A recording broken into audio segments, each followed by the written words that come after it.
Hello everyone. तो आज हम लोग मॉडल पेपर 4 का सॉल्यूशन लेके आए हैं आपके लिए। और लेकिन उसके पहले एक जो चीज़ है कि एक शुद्धि पत्र है जो आपके पास बुकलेट है जिसमें आपके पास 10 एफएलटीज है या आपके पास 1000 के आसपास क्वेश्चन है। तो उसका जो मॉडल पेपर नंबर 5 है उसकी जो आंसर की है वो उसमें गलत प्रिंट हो गई है, तो उसका ये शुद्धि पत्र है।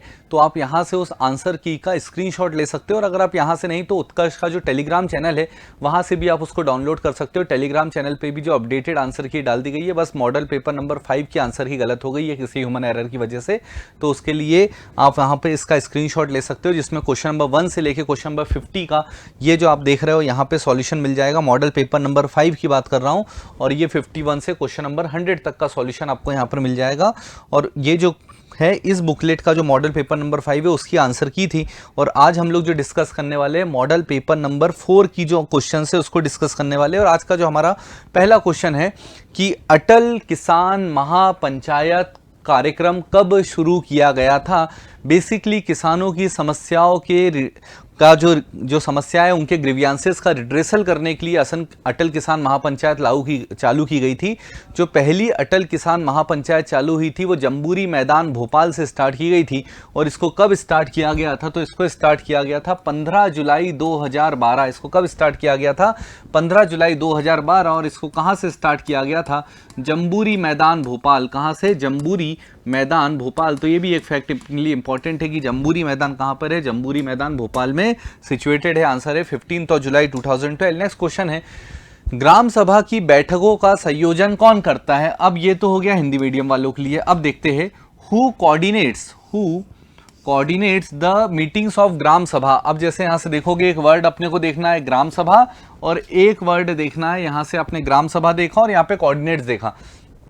उसने यहां पर वो चीज कहीं पर भी नहीं कही कि इसको चेयरमैनशिप कौन करता है, उसने बोला कोऑर्डिनेट कौन करता है ना। क्योंकि जल्दीबाजी में सरपंच ऑप्शन ने दिया है, कई लोग ऑप्शन है सरपंच लगाएंगे, लेकिन आपने वही जल्दीबाजी नहीं करना, इस वर्ड को देखना कोऑर्डिनेट्स या संयोजन।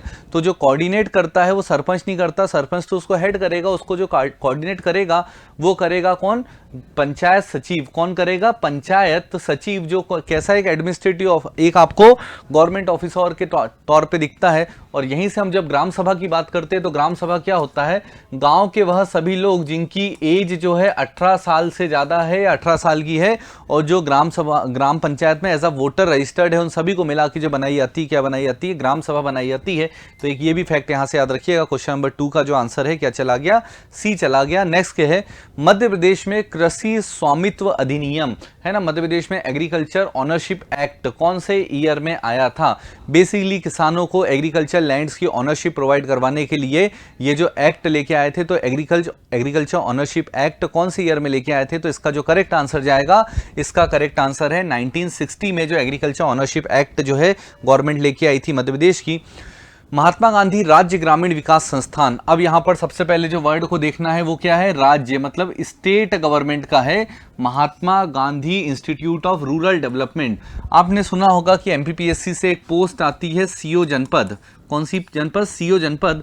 और इसी के अलावा आप देखते हो व्यापम के द्वारा जो महिला सुपरवाइजर वगैरह जो होती है, जो ग्रामीण इलाकों में काम करती है, उनका जो रिक्रूटमेंट होता है, तो उनकी जो ट्रेनिंग है आपको यहाँ पर दिखाई देगी महात्मा गांधी स्टेट इंस्टीट्यूट में रूरल मैनेजमेंट का। और इसको जो सेटअप किया गया था, इसको सेटअप किया गया था 1964। This institute was setup in the year 1964। और क्या ये भोपाल में है, तो नहीं, ये भोपाल में नहीं है। क्या ये इंदौर में है, नहीं, ये इंदौर में नहीं है। क्या ये ग्वालियर में है, नहीं, it is situated at Jabalpur. ये जबलपुर में सिचुएटेड है।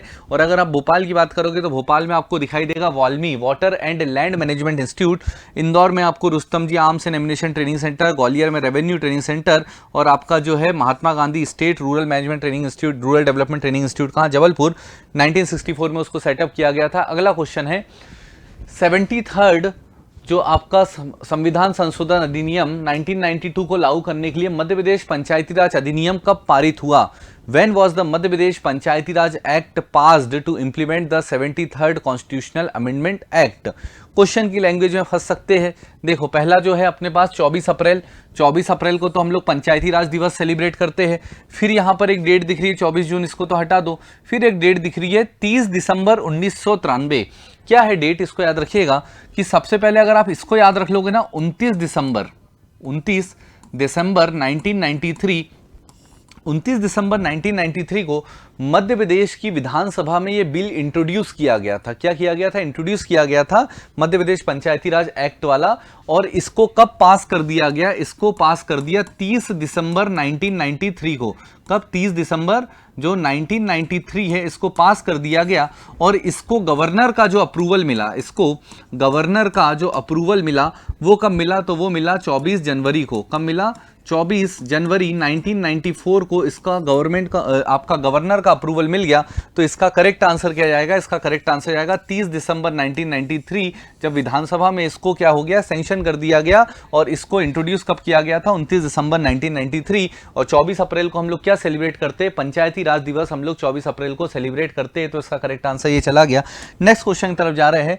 अशरफी महल का निर्माण के समय किस समय पूर्ण हुआ? अब देखो क्वेश्चन, जैसे ही अशरफी महल देखा मन हुआ होशंगाबाद लगाने का। जैसे क्वेश्चन देखा अशरफी महल का निर्माण किसके समय पूर्ण हुआ, जैसे ही हमने इतना क्वेश्चन अशरफी महल का निर्माण तो होशंगाबाद आने का मन हुआ। लेकिन फिर जैसे ही देखा किसके समय पूर्ण हुआ, तो यहां पर क्वेश्चन बदल गया।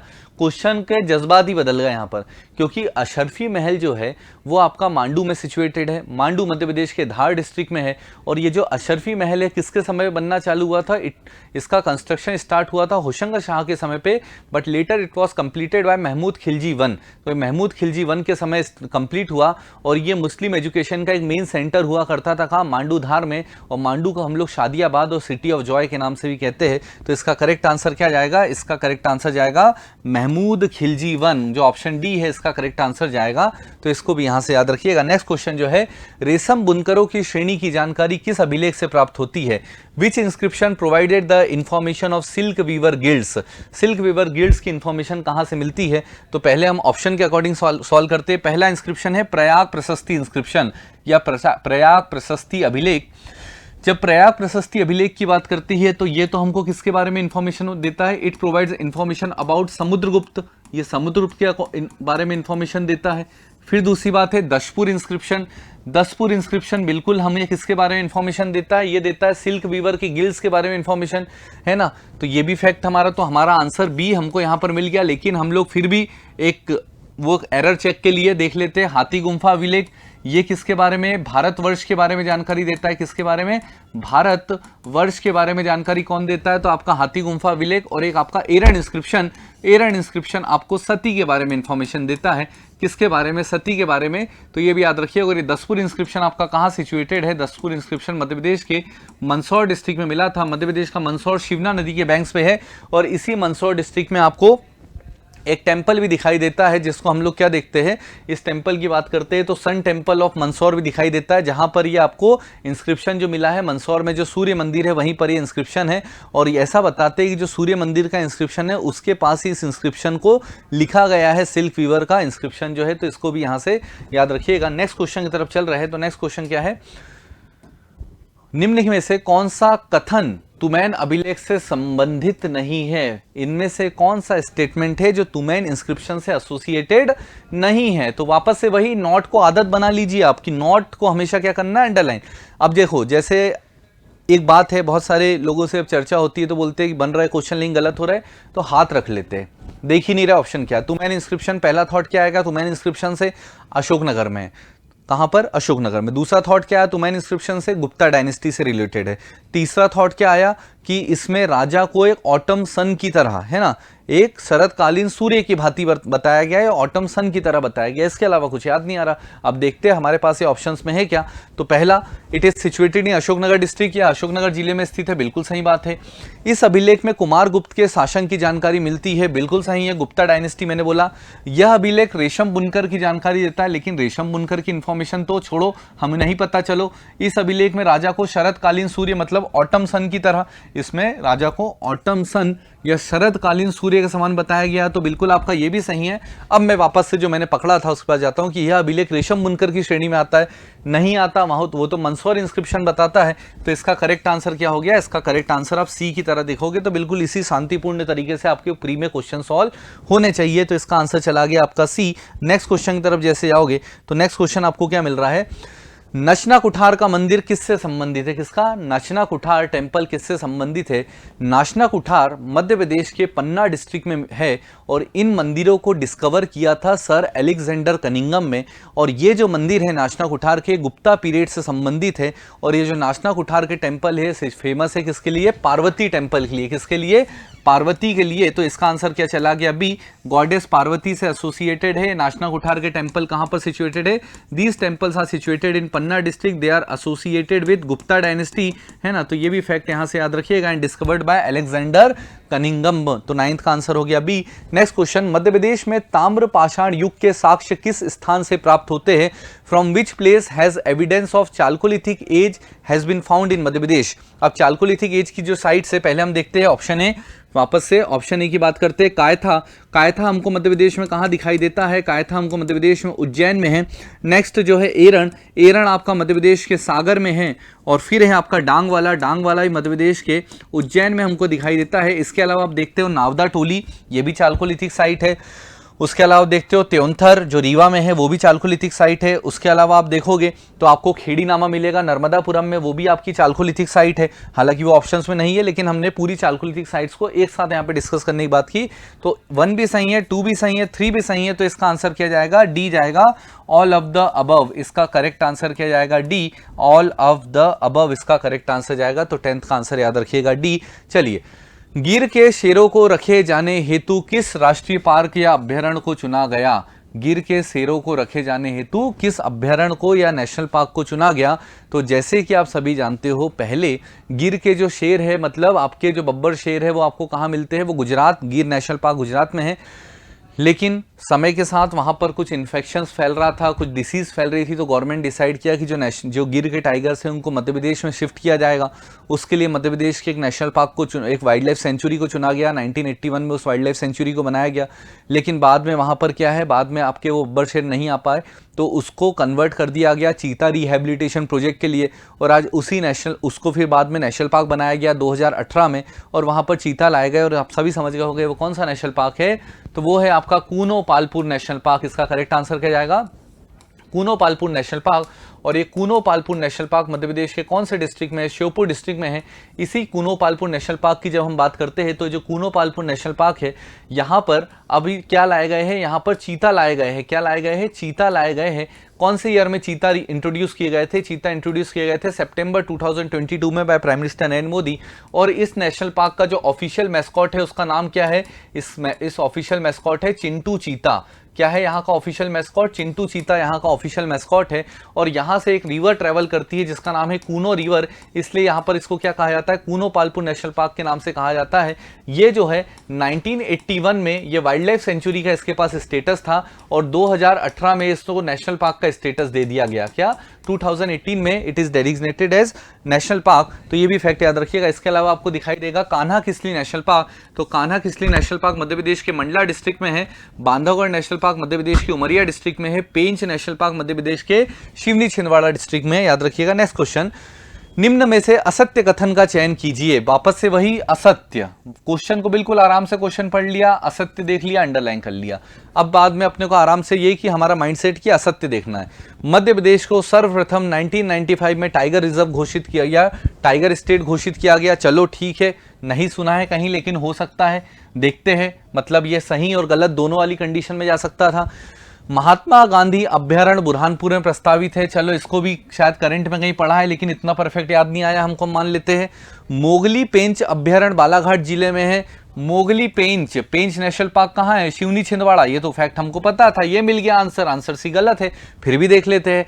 विश्व की पहली व्हाइट टाइगर सफारी सतना जिले मुकुंदपुर में स्थापित की गई।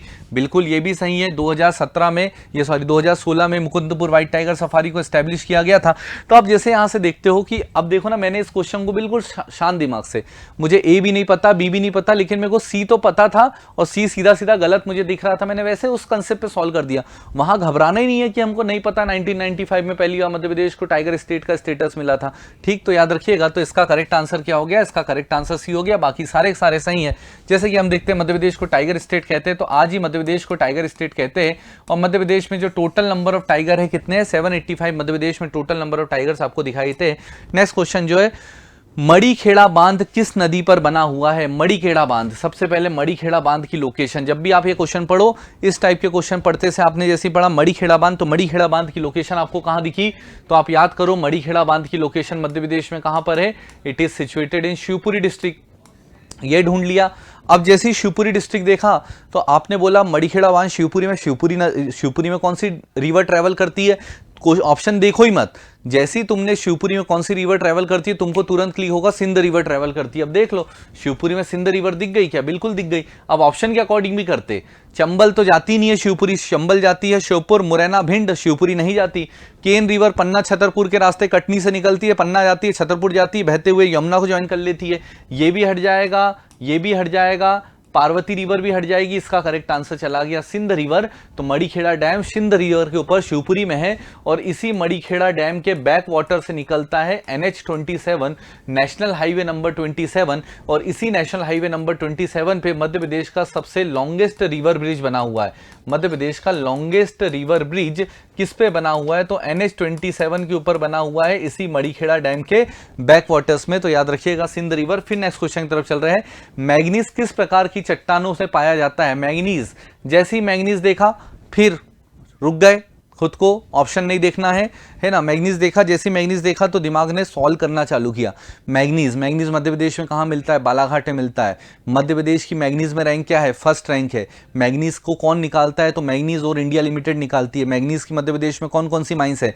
भारवेली माइंस है, सीतापटोर माइंस है, उखवा माइंस है। सारी माइंस क्या है? बालाघाट डिस्ट्रिक्ट में, और कुछ माइंस का एरिया मंडला तक टच होता है। यहां तक आ गए, रुक गए। अब खुद से बोला कि मैग्नीज कौन सी रॉक से मिलेगा? तो मैग्नीज धारवाड़ रॉक में मिलेगा। मिल गया आंसर। अब देखते हैं ऑप्शन में है क्या। विंध्याचल चट्टान नहीं, गोंडवाना चट्टान नहीं, धारवाड़ चट्टान बिल्कुल। तो आंसर क्या चला गया? 14 का आंसर सी। तो ये क्वेश्चन सॉल्व करने का एक तरीका ये भी होता है कि क्वेश्चन पढ़ो, उससे रिलेटेड जो जो फैक्ट तुमको याद है वहां याद करने की कोशिश करो। जब कुछ भी याद ना आ रहा हो, ब्लैंक हो जाए, तो ऑप्शन की तरफ जाना है। नेक्स्ट क्वेश्चन की तरफ जा रहे हैं। मध्य प्रदेश का पहला थैला एटीएम, बहुत ही इजी क्वेश्चन है, इसमें ज्यादा बात करने की जरूरत नहीं है कि मध्य प्रदेश का पहला बैग एटीएम कहां पर लिखा गया। तो सीधा आंसर है इसका आंसर आपको मिल जाएगा इंदौर। यहां पर ज्यादा हम लोग बात नहीं करेंगे। 15 का आंसर जो है सी। फिर है 3 से 5 मार्च 2023, 3 से 5 मार्च 2023 क्वेश्चन पढ़ेंगे आराम से, ऑप्शन नहीं देखेंगे। अंतरराष्ट्रीय धर्म सम्मेलन का आयोजन कहां किया गया? मतलब 3 से 5 मार्च को इंटरनेशनल धम्म कॉन्फ्रेंस कहां हुई? अब फिर से खुद को देखा कि ये इंटरनेशनल धम्म कॉन्फ्रेंस तो सुना हुआ लगता है, मध्य प्रदेश में इसके पहले भी हुआ है क्या? तो हमारे दिमाग ने बोला बिल्कुल सही बात है। जो फर्स्ट इंटरनेशनल धम्म कॉन्फ्रेंस हुई थी मध्य प्रदेश में, वो 2012 में हुई थी। और वो कहां पर हुई थी? वो रायसेन में हुई थी। 2012 में कहां पर हुई थी?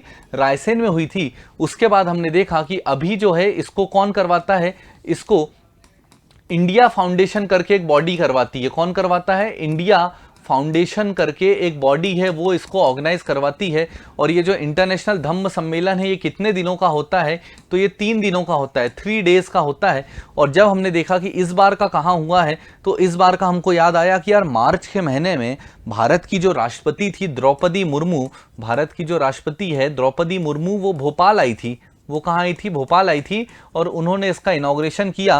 तो इसका करेक्ट आंसर क्या चला गया? भोपाल। कि इस बार का जो है कहां पर हुआ था? इस बार का जो हुआ है भोपाल में हुआ है। तो इसको भी यहां से याद रखिएगा। In which city the international Dhamma conference has been organised 3 से 5 मार्च को, तो भोपाल में करवाई गई है। द्रौपदी मुर्मू जी ने इसका इनॉग्रेशन किया है। याद रखिएगा पहला हुआ था 2012 में।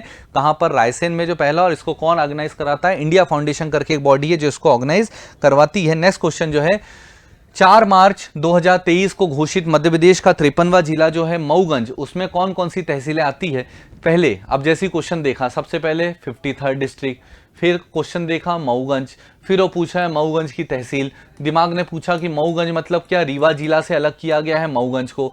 फिर हमने बोला मऊगंज में कौन कौन सी तहसील है? हनुमना है क्या? बिल्कुल है। मऊगंज में क्या? मऊगंज तो खुद आएगी। नईगढ़ी है क्या? है। और उपरोक्त सभी भी ऑप्शन में दिख गया, तो बिल्कुल हमने बोला आंसर जाएगा डी। बिल्कुल जल्दीबाजी करके यहां नहीं चले आना है, क्वेश्चन इधर से सॉल्व किया करो। मतलब आपको ऐसा लगता है कि ऑप्शन लगा के मैं भाग जाऊंगा तो आंसर मेरे को मिल जाएगा। क्या होता है जब इधर पेन रख के सॉल्व करते हो, आपको आंसर दिख जाता है, टिक करके आगे नहीं। अब पीछे साइड से करो कि हनुमना है, मऊगंज है, नईगढ़ी है। क्योंकि अगर हम यही आंसर लगा देते तो यहां तक तो पहुंच ही नहीं पाते। तो इसका करेक्ट आंसर क्या हो गया? डी हो गया। नेक्स्ट क्वेश्चन की तरफ चलते हैं। जनवरी 2023 में प्रवासी भारतीय सम्मेलन का आयोजन मध्य प्रदेश के किस शहर में किया गया? In which city of Madhya Pradesh the Pravasi Bharatiya Divas convention has been organised in January 2023। जैसे कि आप देखते हो, प्रवासी भारतीय सम्मेलन क्यों मनाया जाता है? प्रवासी भारतीय सम्मेलन बात थी कब? 1915 की। 9 जनवरी 1915 को जो महात्मा गांधी थे वो साउथ अफ्रीका से वापस आए थे, तो उसी की मेमोरी में हर साल 9 जनवरी के आसपास हम लोग विश्व प्रवासी भारतीय दिवस सेलिब्रेट करते हैं। और इसको सेलिब्रेट करने का मेन मोटिव क्या होता है कि बेसिकली जो इंडिया से बाहर जो इंडियंस रहते हैं, है ना, उनका जो रोल है, उनका जो कंट्रीब्यूशन है इंडिया के डेवलपमेंट में, तो उसको ही कहीं ना कहीं आप भुनाने के लिए, उसको ही सेलिब्रेट करने के लिए प्रवासी भारतीय दिवस सेलिब्रेट करते हैं। भारत में जो पहला प्रवासी भारतीय दिवस सेलिब्रेट किया गया था वो कब सेलिब्रेट किया गया था? जो फर्स्ट सेलिब्रेट किया गया था वो 2003 में सेलिब्रेट किया गया था, और इस बार का हमने सेलिब्रेट किया है 2023 में। और ये जो है कहाँ सेलिब्रेट किया गया था, इस बार का हमारे लिए बहुत इंपॉर्टेंट हो जाता है, क्योंकि 8 से 10 जनवरी को सेलिब्रेट किया गया था मध्य प्रदेश में। कब? 8 से 10 जनवरी को सेलिब्रेट किया गया, और मध्य प्रदेश का एक शहर है इंदौर, वहाँ इसको सेलिब्रेट किया गया। और इसमें जो चीफ गेस्ट आए थे, चीफ गेस्ट कौन थे? गुयाना के जो प्रेसिडेंट थे मोहम्मद इरफान अली, तो वो इसमें आए थे एज अ चीफ गेस्ट। तो इसका करेक्ट आंसर क्या जाएगा? इसका करेक्ट आंसर आप देखोगे इंदौर, और कुछ इंफॉर्मेशन आपको यहाँ से 2003 में पहला, इस बार 8 से 10 जनवरी इंदौर, और गुयाना के जो प्रेसिडेंट थे वो इसके चीफ गेस्ट थे। नेक्स्ट क्वेश्चन की तरफ चलते हैं।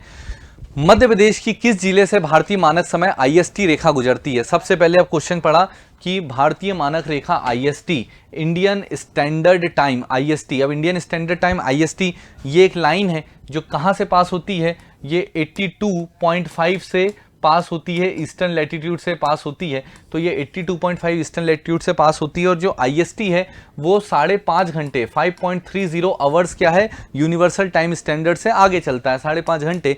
तो यहाँ पर वो मध्य प्रदेश में कहाँ से निकलती है? तो मध्य प्रदेश में वो सिंगरौली से निकलती है। कहाँ से निकलती है? मध्य प्रदेश में वो सिंगरौली से पास होती है। तो 19 का आंसर क्या चला गया? डी चला गया। अगला क्वेश्चन देखेंगे। कर्क रेखा मध्य प्रदेश को किस पठार के 2 भागों में विभाजित करती है?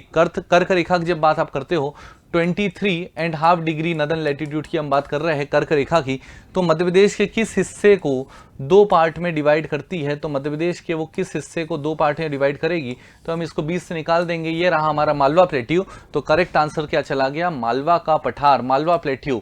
जब हम मालवा प्लेट्यू की बात करते हैं तो मालवा प्लेट्यू का जो टोटल एरिया है 28% के आसपास है, और ये मध्य प्रदेश का सबसे बड़ा ज्योग्राफिकल डिवीजन है। इसका जो क्लाइमेट है वो सबसे अच्छा climate, moderate type of climate माना जाता है। यहाँ पर एक फेमस लोकल विंड चलती है जिसको हम लोग शब मालवा के नाम से कहते हैं। मालवा प्लेट्यू से हम लोग देखते हैं कि बहुत सारी बड़ी बड़ी नदियां निकलती है, जिसमें आप देखते हैं शिप्रा देखोगे आप, पार्वती देखोगे आप, जिसमें आप देखोगे चंबल रिवर, ये सब मालवा प्लेट्यू से ओरिजिनेट होती है। नेक्स्ट क्वेश्चन की तरफ चल रहा है। मध्य प्रदेश का पुनर्गठन कब किया गया, है ना? When was the Madhya Pradesh reorganise? Madhya Pradesh को रीऑर्गेनाइज कौन से ईयर में किया गया? एक कमीशन बना था 1953 में, एक कमीशन बना था 1953 में जिसका नाम था फजल अली कमीशन। जिसका नाम क्या था?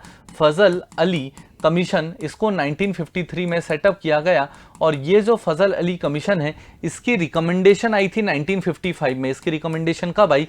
इसकी रिकमेंडेशन आई 1955 में, और इसकी रिकमेंडेशन के बेसिस पे 1956 में हमने मध्य प्रदेश का रीऑर्गेनाइजेशन कर दिया, और मध्य प्रदेश का रीऑर्गेनाइजेशन किया 1 नवंबर 1956। 1 नवंबर 1957 गलत, 1 दिसंबर 1956 गलत, 1 नवंबर 1955 गलत। करेक्ट आंसर क्या चला गया? 1 नवंबर 1956। अब देखो, मुझे करेक्ट आंसर मिलने के बाद ही मैंने एक बार क्रॉस चेक मार दिया कि भैया मैंने जल्दीबाजी में कोई गलती तो नहीं कर रहा, ये आपको करना है वहां पर। तो 1 नवंबर 1956 इसका आंसर जाएगा। नेक्स्ट क्वेश्चन की तरफ चल रहे हैं।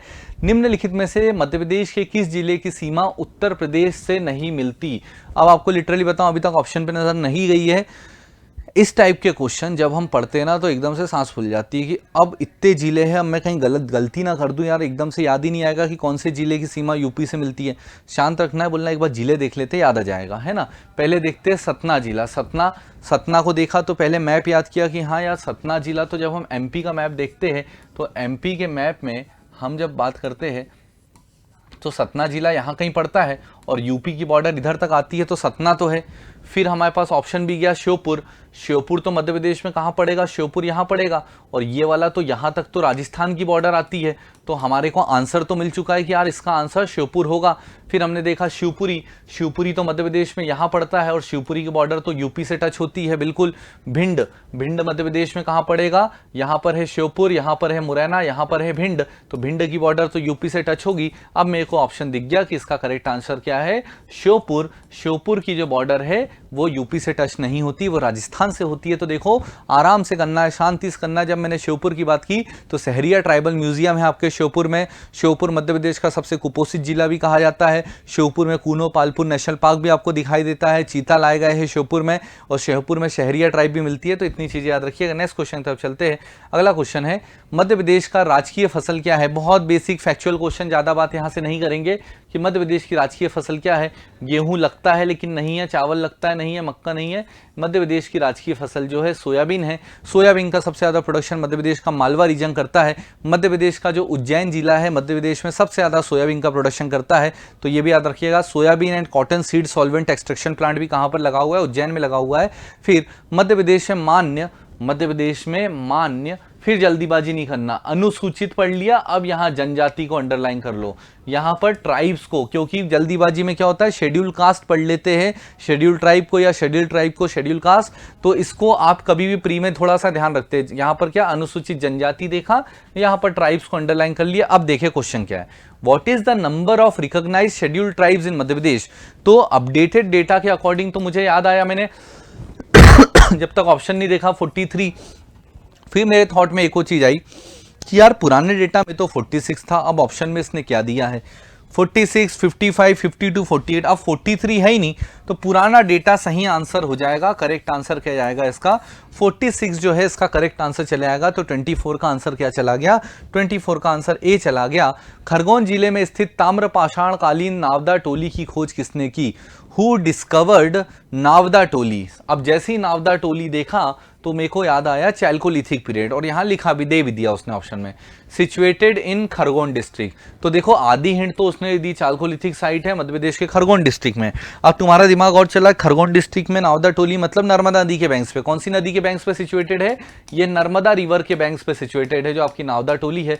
इसको किसने डिस्कवर किया है, देखो एच.वी. त्रिवेदी जी ने तो नहीं किया, वाकड़कर जी ने तो भीमबेटका रॉक शेल्टर को डिस्कवर किया है, आर.बी. जोशी जी ने आदमगढ़ रॉक शेल्टर जो होशंगाबाद में है नर्मदापुरम में उसको डिस्कवर किया।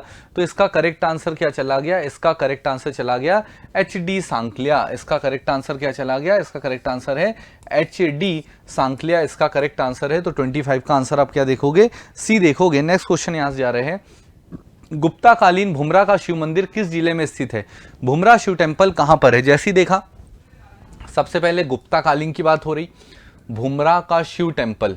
अब यहां से देखा कि भुमरा शिव टेम्पल गुप्तकालीन क्या मध्य प्रदेश के सतना जिले में है, मुझे तो सतना याद आ गया, छोड़ दिया। रीवा, रीवा में तो महामृत्युंजय टेम्पल मिलेगा। जबलपुर, जबलपुर में तो मेरे को क्या है आपका मक्रवाहिनी टेम्पल मिलेगा। कटनी, कटनी में तो गुप्ता कालीन मेरे को कुछ नहीं दिख रहा है, तो बिल्कुल क्यों नहीं दिख रहा है, कटनी में आपको दिखाई देगा तिगवा ग्रुप ऑफ टेम्पल। कौन से, तिगवा ग्रुप ऑफ टेम्पल, जहां पर आपको कनकली देवी का मंदिर भी दिखाई देगा। कौन सा, कनकली देवी का मंदिर। इसके अलावा कटनी में आपको रूपनाथ धाम भी मिलेगा। कटनी में आपको क्या मिलेगा, रूपनाथ धाम। तो ये रूपनाथ धाम भी आपको कहाँ मिलने वाला है, रूपनाथ धाम भी आपको कटनी मिलने वाला है। तो अब मैंने यहाँ पर पूरे चेक्स लगा दिए, तो मेरा आंसर मेरे को दिख गया कि भुमरा शिव टेम्पल मध्य प्रदेश के सतना जिले में है। तो 26 का आंसर क्या चला गया, 26 का आंसर आप ए देखोगे तो 26 का आंसर आपको करेक्ट क्या मिल जाता है, ए मिल जाता है। मध्य प्रदेश में रेवा का युद्ध किसके मध्य हुआ, रेवा। अब जैसी देखा यहां पर मध्य प्रदेश दिया, यहां पर रेवा दिया, ऑप्शन अभी तक नहीं देखा तो घबरा गए। क्यों, क्योंकि याद ही नहीं आया। बोले रेवा का युद्ध ना परमार ने पढ़ा, ना चंदेल ने पढ़ा, ये कौन सा आ गया, ना होलकर ने पढ़ा, ना सिंधिया में। ऑप्शन देख के भी घबरा सकते हो, इसलिए बिना देखे घबरा लो। फिर ऐसी देखा रेवा, तो रेवा तुमने बोला कि नर्मदा, चलो एक हिंट मैंने ढूंढ ली क्वेश्चन में से। फिर उसने बोला युद्ध किसके मध्य हुआ, ठीक है, निजाम और मराठा मुझे नहीं पता, जैसे मैं तुम्हारी कंडीशन बता एग्जाम में कि नहीं पता यार, इसको देखेंगे। हर्ष और पुलकेशिन, एकदम से दिमाग ने हिट मारा कि अरे हाँ इंडियन हिस्ट्री में पढ़ा तो था कि नर्मदा नदी के किनारे पुलकेशिन और हर्ष का युद्ध हुआ था, दिमाग ने आंसर दे दिया। लेकिन फिर भी चेक कर लेते हैं, मुगल मराठा क्या पता कभी हुआ हो। राजा भोज और राजा कर्ण नहीं। अब हमको दिख रहा है कि मुगल और मराठा के बीच में हुआ था क्या यार, वो जब बाजीराव वन आया था तो उसने वहाँ पे धार के पास से नर्मदा क्रॉस की थी, फिर यहाँ से राजा भोज और कर्ण लक्ष्मी कर्ण का भी तो युद्ध हुआ था। ये लक्ष्मी कर्ण जो है ये कलचुरी डायनेस्टी का था। तो ऐसा याद आ रहा है, तो तुम बहुत सारे कंफ्यूज हो गए, लेकिन तुम अपनी इंडियन हिस्ट्री का रेफरेंस मान के बोलोगे बिल्कुल कि हर्ष और पुलकेशिन के बीच में रेवा का युद्ध हुआ था, जिसमें हमने देखा है कि कौन जीता था। तो जो पुलकेशिन है वो जीता था, और पुलकेशिन ने जीतने के बाद एक टाइटल अज्यूम किया था, परमेश्वरा। कौन सा टाइटल लिया था? परमेश्वरा। तो ये भी फैक्ट याद रखना कि रेवा का युद्ध किसके मध्य हुआ? हर्ष और पुलकेशिन के बीच में हुआ, और इस युद्ध को जीतने के बाद जो है पुलकेशिन ने परमेश्वरा का टाइटल अज्यूम किया था। तो ये भी फैक्ट यहां से याद रखिएगा। चलिए क्वेश्चन नंबर 18, अरब यात्री सुलेमान ने मध्य प्रदेश की यात्रा किस शासक के शासनकाल में की? अरब यात्री, ऊपर से सुलेमान। अब हमको सुलेमान का नाम हमने यहां तो नहीं पढ़ा, रामभद्र, वत्सराज, नागभट्ट, मिहिर भोज। फिर हम चले गए तो हमें पता चला कि ग्वालियर में हमको एक इंस्क्रिप्शन मिलता है। कहाँ इंस्क्रिप्शन मिलता है? ग्वालियर में एक इंस्क्रिप्शन मिलता है, जिसमें वो बोलता है कि अरब यात्री सुलेमान राजा मिहिर भोज के समय, जो कौन सी डायनेस्टी? प्रतिहार डायनेस्टी, गुर्जर प्रतिहार डायनेस्टी के जो राजा मिहिर भोज है, उनके समय पे अरब यात्री जो है मिहिर भोज आए थे। ये अरब यात्री जो है सुलेमान जो है मिहिर भोज के समय पे आए थे, और इस मिहिर भोज को इसी ग्वालियर इंस्क्रिप्शन में आदि वराह के टाइटल से भी पुकारा गया है। किस नाम से? आदि वराह के टाइटल से। तो ये भी फैक्ट याद रखिएगा कि किस इंडियन रूलर को आदि वराह भी कहा गया है, तो मिहिर भोज को आदि वराह के नाम से भी कहा गया है। और ये जो है इनके बारे में ये इंफॉर्मेशन ग्वालियर इंस्क्रिप्शन से मिलती है, और ग्वालियर इंस्क्रिप्शन बोलता है कि अरब यात्री सुलेमान भी, ये भी मिहिर भोज के समय पे ही आया था। रिलायंस समूह को मध्य प्रदेश में कोल बेड मीथेन के भंडार कहाँ मिले हैं? वापस से कोल बेड मीथेन जैसे ही सुना, ऑप्शन देख के समझ में आ गया, लेकिन क्वेश्चन देख के आंसर याद आ गया, लेकिन ऑप्शन देख लेंगे चेक करने के लिए। रीवा में कोल नहीं मिलता, गुना में कोल नहीं मिलता, बालाघाट में मैग्नीज कॉपर मिलता है, सोहागपुर में कोयला मिलता है। तो इसका सही आंसर क्या चला गया? सोहागपुर। तो याद रखिएगा कि इसका सही आंसर क्या चला गया? इसका आंसर चला गया 29 का आंसर सोहागपुर। रीवा जिले में आपको जिप्सम बहुत मिलेगा, गुना जिले में मिनरल्स तो नहीं मिलते, लेकिन गुना जिला जो है धनिया के प्रोडक्शन के लिए जाना जाता है, बालाघाट जिला चावल के प्रोडक्शन के लिए जाना जाता है, मैग्नीज और कॉपर आपको बालाघाट में मिलेगा, और सोहागपुर में कोल बेड मीथेन रिजर्व मिलेंगे। अविभाजित मध्य प्रदेश में भिलाई स्टील प्लांट की स्थापना किस देश के सहयोग से की गई? अविभाजित मध्य प्रदेश में भिलाई स्टील प्लांट की स्थापना किस देश के सहयोग से की गई? भिलाई स्टील प्लांट, आज की तारीख में भिलाई स्टील प्लांट आप देखोगे तो भिलाई स्टील प्लांट आपको कहाँ दिखाई देता है? छत्तीसगढ़ में दिखाई देता है। और ये जो भिलाई स्टील प्लांट है 1955 में इसको सेटअप किया गया था। किसकी मदद से सेटअप किया गया था? यूएसएसआर की हेल्प से सेटअप किया गया था। अब यहाँ पर इसलिए तो इन्होंने वर्ड लगाया क्या? अविभाजित। तो इसका करेक्ट आंसर क्या चले आएगा? इसका करेक्ट आंसर चले आएगा सोवियत संघ रूस। तो इसका करेक्ट आंसर क्या चला गया? 33 का आंसर बी चला गया। और फिर 31 में मध्य प्रदेश में कौन सा जिला पिथौरा पेंटिंग? अब जैसे ही मैंने पिथौरा पेंटिंग देखा मेरे दिमाग में आ गया कि भील ट्राइब का कोई रीजन होगा, लेकिन उसने क्वेश्चन और बढ़ाया, मोतियों के माला के निर्माण के लिए जाना जाता है। तो इसका करेक्ट आंसर देखो, बड़वानी तो मैं विदिशा में काट दूंगा, बुरहानपुर में काट दूंगा, बड़वानी और अलीराजपुर में फंस गया क्योंकि दोनों भीलों के जिले हैं, ये दोनों भील ट्राइब के जिले हैं। लेकिन फिर मैंने सोचा कि उस जिले को लगाऊं ना जहां पे भील ट्राइब ज़्यादा मिलती है, जहां भीलों की जनसंख्या कितनी है? सबसे ज़्यादा है 89% पॉपुलेशन वाइज। तो आंसर क्या लगा दिया? आंसर अलीराजपुर लगा दिया। अलीराजपुर मेरा आंसर बैठ भी गया। तो 31 का आंसर क्या चला गया? 31 का आंसर चला गया ए। फिर चले गए क्वेश्चन नंबर 32। और इसी अलीराजपुर की अगर मैं बात करूँ तो अलीराजपुर में एक फैक्ट और देख सकते हो कि अलीराजपुर में आपको एक वाइल्ड लाइफ सेंचुरी दिखाई देती है, जिसका नाम क्या है? Kathiwada wild life sanctuary. और इसी कट्ठीवाड़ा वाइल्ड लाइफ सेंचुरी में आपको क्या दिखाई देता है कि एक मैंगो का प्रोडक्शन होता है, जिसको हम लोग बोलते हैं नूरजहां मैंगो, जिसको हम लोग क्या बोलते हैं? नूरजहां मैंगो के नाम से बोलते हैं। क्वेश्चन नंबर 32, मध्य प्रदेश में रेशम संचालनालय, क्या रेशम संचालनालय मतलब सिल्क डायरेक्टोरेट कब स्टैब्लिश किया गया? सीधा सीधा फैक्ट से बनता है तो बनता है, ज़्यादा यहाँ लॉजिक, इस टाइप के क्वेश्चन में कोई लॉजिक नहीं लगते। सीधा आंसर है 1984। मध्य प्रदेश में रेशम संचालनालय जो है 1984 में सेटअप किया गया, और एक्सपेरिमेंटल बेसिस से मध्य प्रदेश में पहली बार जो रेशम का जो प्रोडक्शन करके देखा गया था 1955 में देखा गया था इंदौर में। आगे जो ऐसे देखते हैं, मध्य प्रदेश के किस क्षेत्र में सबसे अधिक संख्या में आयुध कारखाने हैं इंग्लिश मीडियम वालों के लिए। In which area of Madhya Pradesh are the largest number of ordnance factory, ये स्पेलिंग गलत है देख लिया। ऑर्डिनेंस फैक्ट्री जो है मध्य प्रदेश में, मतलब आयुध मतलब हथियार बनाने वाली सबसे ज्यादा फैक्ट्री मध्य प्रदेश में कहां पर है? तो हमको ऑप्शन में देखते हैं भोपाल, भोपाल में तो नहीं दिखता, भोपाल में तो भेल का प्लांट है। ग्वालियर में तो रेलवे स्प्रिंग फैक्ट्री है ग्वालियर में। बैतूल में तो HMT वॉच फैक्ट्री है। अब हम आ जाते हैं जबलपुर, क्या जबलपुर में है क्या? तो हमें पता चलता है कि हैवी व्हीकल फैक्ट्री, कौन सी? Heavy vehicle factory. तो हैवी व्हीकल फैक्ट्री कहां पर है? हैवी व्हीकल फैक्ट्री तो जबलपुर में है। उसके अलावा आपसे बोलता है ग्रे आयरन फाउंड्री, कौन सी? ग्रे आयरन फाउंड्री, ये भी कहां पर है आपका? जबलपुर में है। तीसरी बात जो है गन कैरियज फैक्ट्री, तीसरी बात क्या है? Gun carriage factory. तो गन कैरियज फैक्ट्री भी कहां पर है? गन कैरियज फैक्ट्री भी जबलपुर में। तो सबसे ज्यादा कहां पर आपको जबलपुर में दिखाई दे रही है? तो इसका करेक्ट आंसर क्या चला गया? इसका करेक्ट आंसर बी चला गया। तो यहीं से हम लोगों ने लगभग जो क्वेश्चंस है इसको देख लिए। आगे के जो क्वेश्चंस है आपके रिस्पेक्टिव सब्जेक्ट की फैकल्टीज आपको करा देगी। Thank you. नमस्कार दोस्तों, सेशन को शुरू करते हैं। इससे पहले का डिस्कशन हो चुका है। तो ये जो मॉडल पेपर 4 है, मॉडल पेपर 4 पर हमारी चर्चा हो रही है। और मॉडल पेपर 4 पर मैं जो सेगमेंट चर्चा करूंगा वो पॉलिटी का और कमीशन वाला हो जाएगा। MPPSC प्रीलिम्स बैचेस स्टार्ट हो रहे हैं। देखो, उत्कर्ष जो प्लेटफॉर्म प्रोवाइड करता है वो दोनों ही मोड पर है, आपके ऑफलाइन मोड पर भी है और ऑनलाइन मोड पर भी है। आपको उत्कर्ष ऐप डाउनलोड करके बहुत सारी जानकारी प्राप्त हो सकती है। अगर आप ऑफलाइन सेंटर विजिट करना चाहते हैं तो Harshdeep arcade near Gurjar hospital में आ सकते हैं। साथ में ये जो प्रीलिम्स बैचेस हैं टारगेट किए गए हैं, कब किए गए हैं भाई? 2024 के लिए स्टार्टिंग 4 जनवरी से है। UPSC का प्रीलिम्स का भी बैच स्टार्ट हो रहा है, टारगेट किया गया है 2024 फ्रॉम इंदौर क्लासरूम, 4 जनवरी से है। प्रीलिम्स टेस्ट सीरीज है जिसमें 13 FLT शामिल किए गए हैं, टारगेट 2023 है, स्टार्टिंग 1 दिसंबर से है।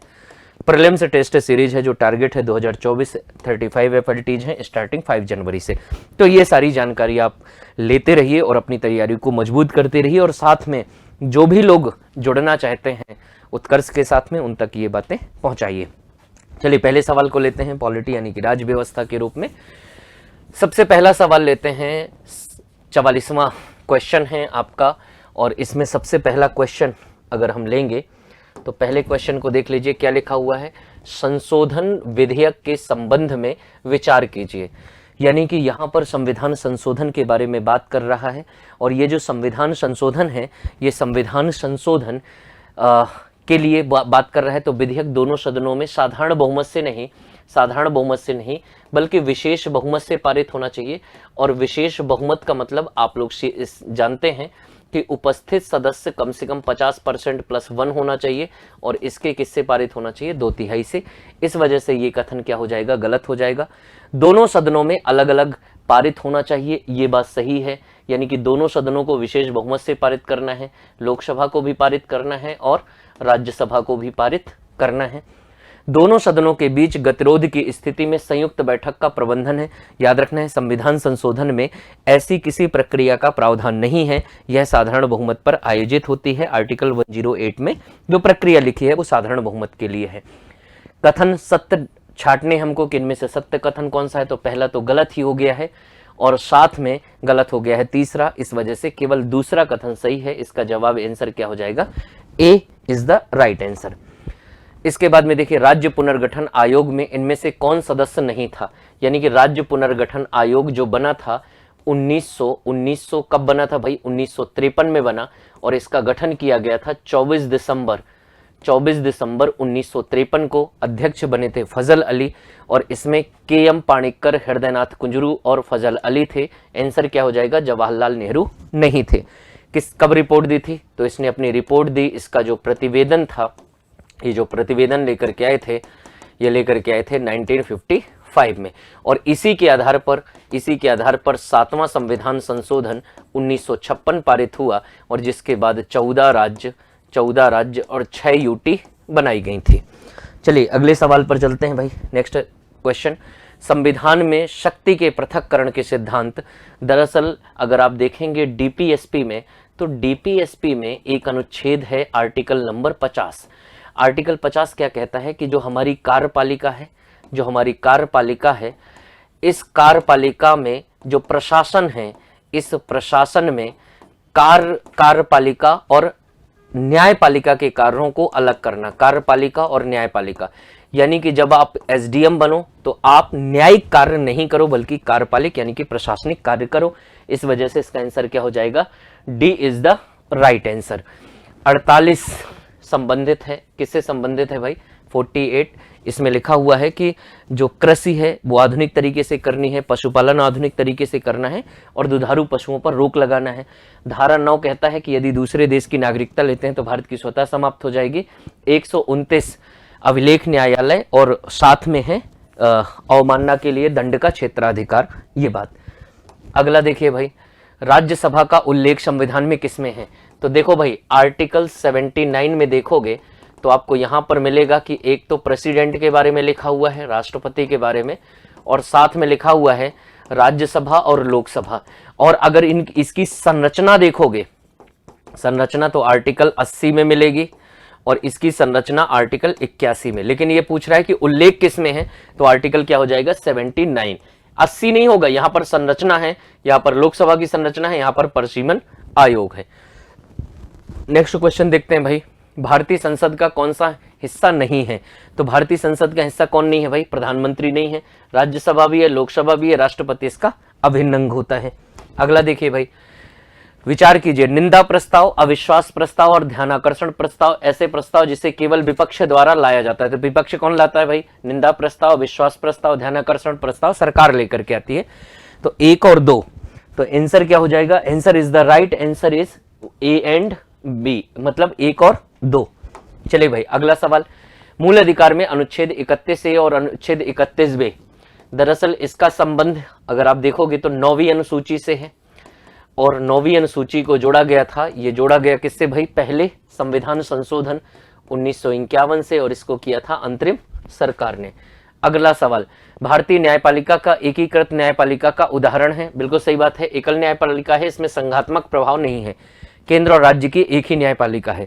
जबकि भारतीय न्यायपालिका का अमेरिका न्याय नहीं भाई, प्रेरित नहीं, स्वतंत्रता भले ही अमेरिका से ली गई हो लेकिन हमने 1935 से लिया है, तो केवल एक इसका सही सत्य कथन हो जाएगा। अगला सवाल देखिए भाई, राष्ट्रपति के निर्वाचक मंडल में इनमें से कौन शामिल होता है, सदन के दोनों सदनों के निर्वाचित सदस्य, राज्य विधानसभाओं के दोनों के निर्वाचित सदस्य, राज्य विधान परिषद के सदस्य बिल्कुल नहीं, दिल्ली और पुदुचेरी के 70वें संविधान संशोधन 1995 से इन्होंने भाग लेना शुरू किया था 1995 से। तो इस वजह से इसका आंसर क्या हो जाएगा भाई, 3 को हटा दीजिए तो 1, 2 और 4, यानी कि सी इज द राइट आंसर। अगला सवाल, कौन सा विधेयक जिसे राष्ट्रपति की सिफारिशों के बिना संसद में पेश किया जाता है, यानी कि बिना संसद में पेश किया जाता है, तो संविधान संशोधन तो होता ही है भाई, राष्ट्रपति की अनुमति नहीं है। धन विधेयक में आवश्यक है, राज्य के जो नए राज्य के निर्माण है, आर्टिकल 3 के अनुसार भूमि अधिग्रहण से संबंधित विधेयक, तो इनमें राष्ट्रपति से अनुमति लेना है। एक और है जिस पर अनुमति लेना है, उसका नाम है वित्त विधेयक 1, और इसकी अगर उपस्थिति देखोगे तो आर्टिकल है 1171 में, ये बात। इसके बाद में अगला देखो भाई, इसके बाद एमपीपीएससी मेंस बैचेस के बारे में इंफॉर्मेशन है भाई, और ये जो मेंस बैचेस की इंफॉर्मेशन है इसमें देख लीजिए, मेंस टेस्ट सीरीज जो टारगेट 2023 स्टार्टिंग 4 जनवरी को, आंसर राइटिंग टारगेट 2023 4 जनवरी को, और इसके बाद में मेंस पेपर 3 के लिए स्पेशल साइंस टेक का बैच स्टार्ट हो रहा है 8 जनवरी से, और इसके बाद में फीचर्स हैं separate batches for English and Hindi medium, biggest and most experienced faculty team, NCERT based foundation study plan, updated notes based on latest planner. घर बैठे एमपीपीएससी की तैयारी के लिए आपको उत्कर्ष ऐप डाउनलोड करना पड़ेगा, क्योंकि उत्कर्ष ऑनलाइन और ऑफलाइन दोनों ही मोड पर तैयारी कराता है। इसके बाद में कमीशन के सवाल देख लेते हैं, आयोग के सवाल देख लेते हैं। पहले सवाल पर चलते हैं भाई, मुख्य चुनाव आयुक्त को पदच्युत किया जाता है, तो जो सीईसी है, सीईसी के बारे में अगर देखेंगे आर्टिकल 324 में, तो आपको वहां पर दिख जाएगा कि संसद द्वारा सुप्रीम कोर्ट के न्यायाधीश की प्रक्रिया के समान, बिल्कुल सही बात है, तो इसी की तरह हटाया जाता है, आंसर हो जाएगा भाई। राज्य निर्वाचन आयोग के पंचायतों के चुनाव का संचालन पंचायतों के लिए आर्टिकल 243 के है, और ZA में किसके लिए हो जाएगा भाई, नगर पालिकाओं के लिए।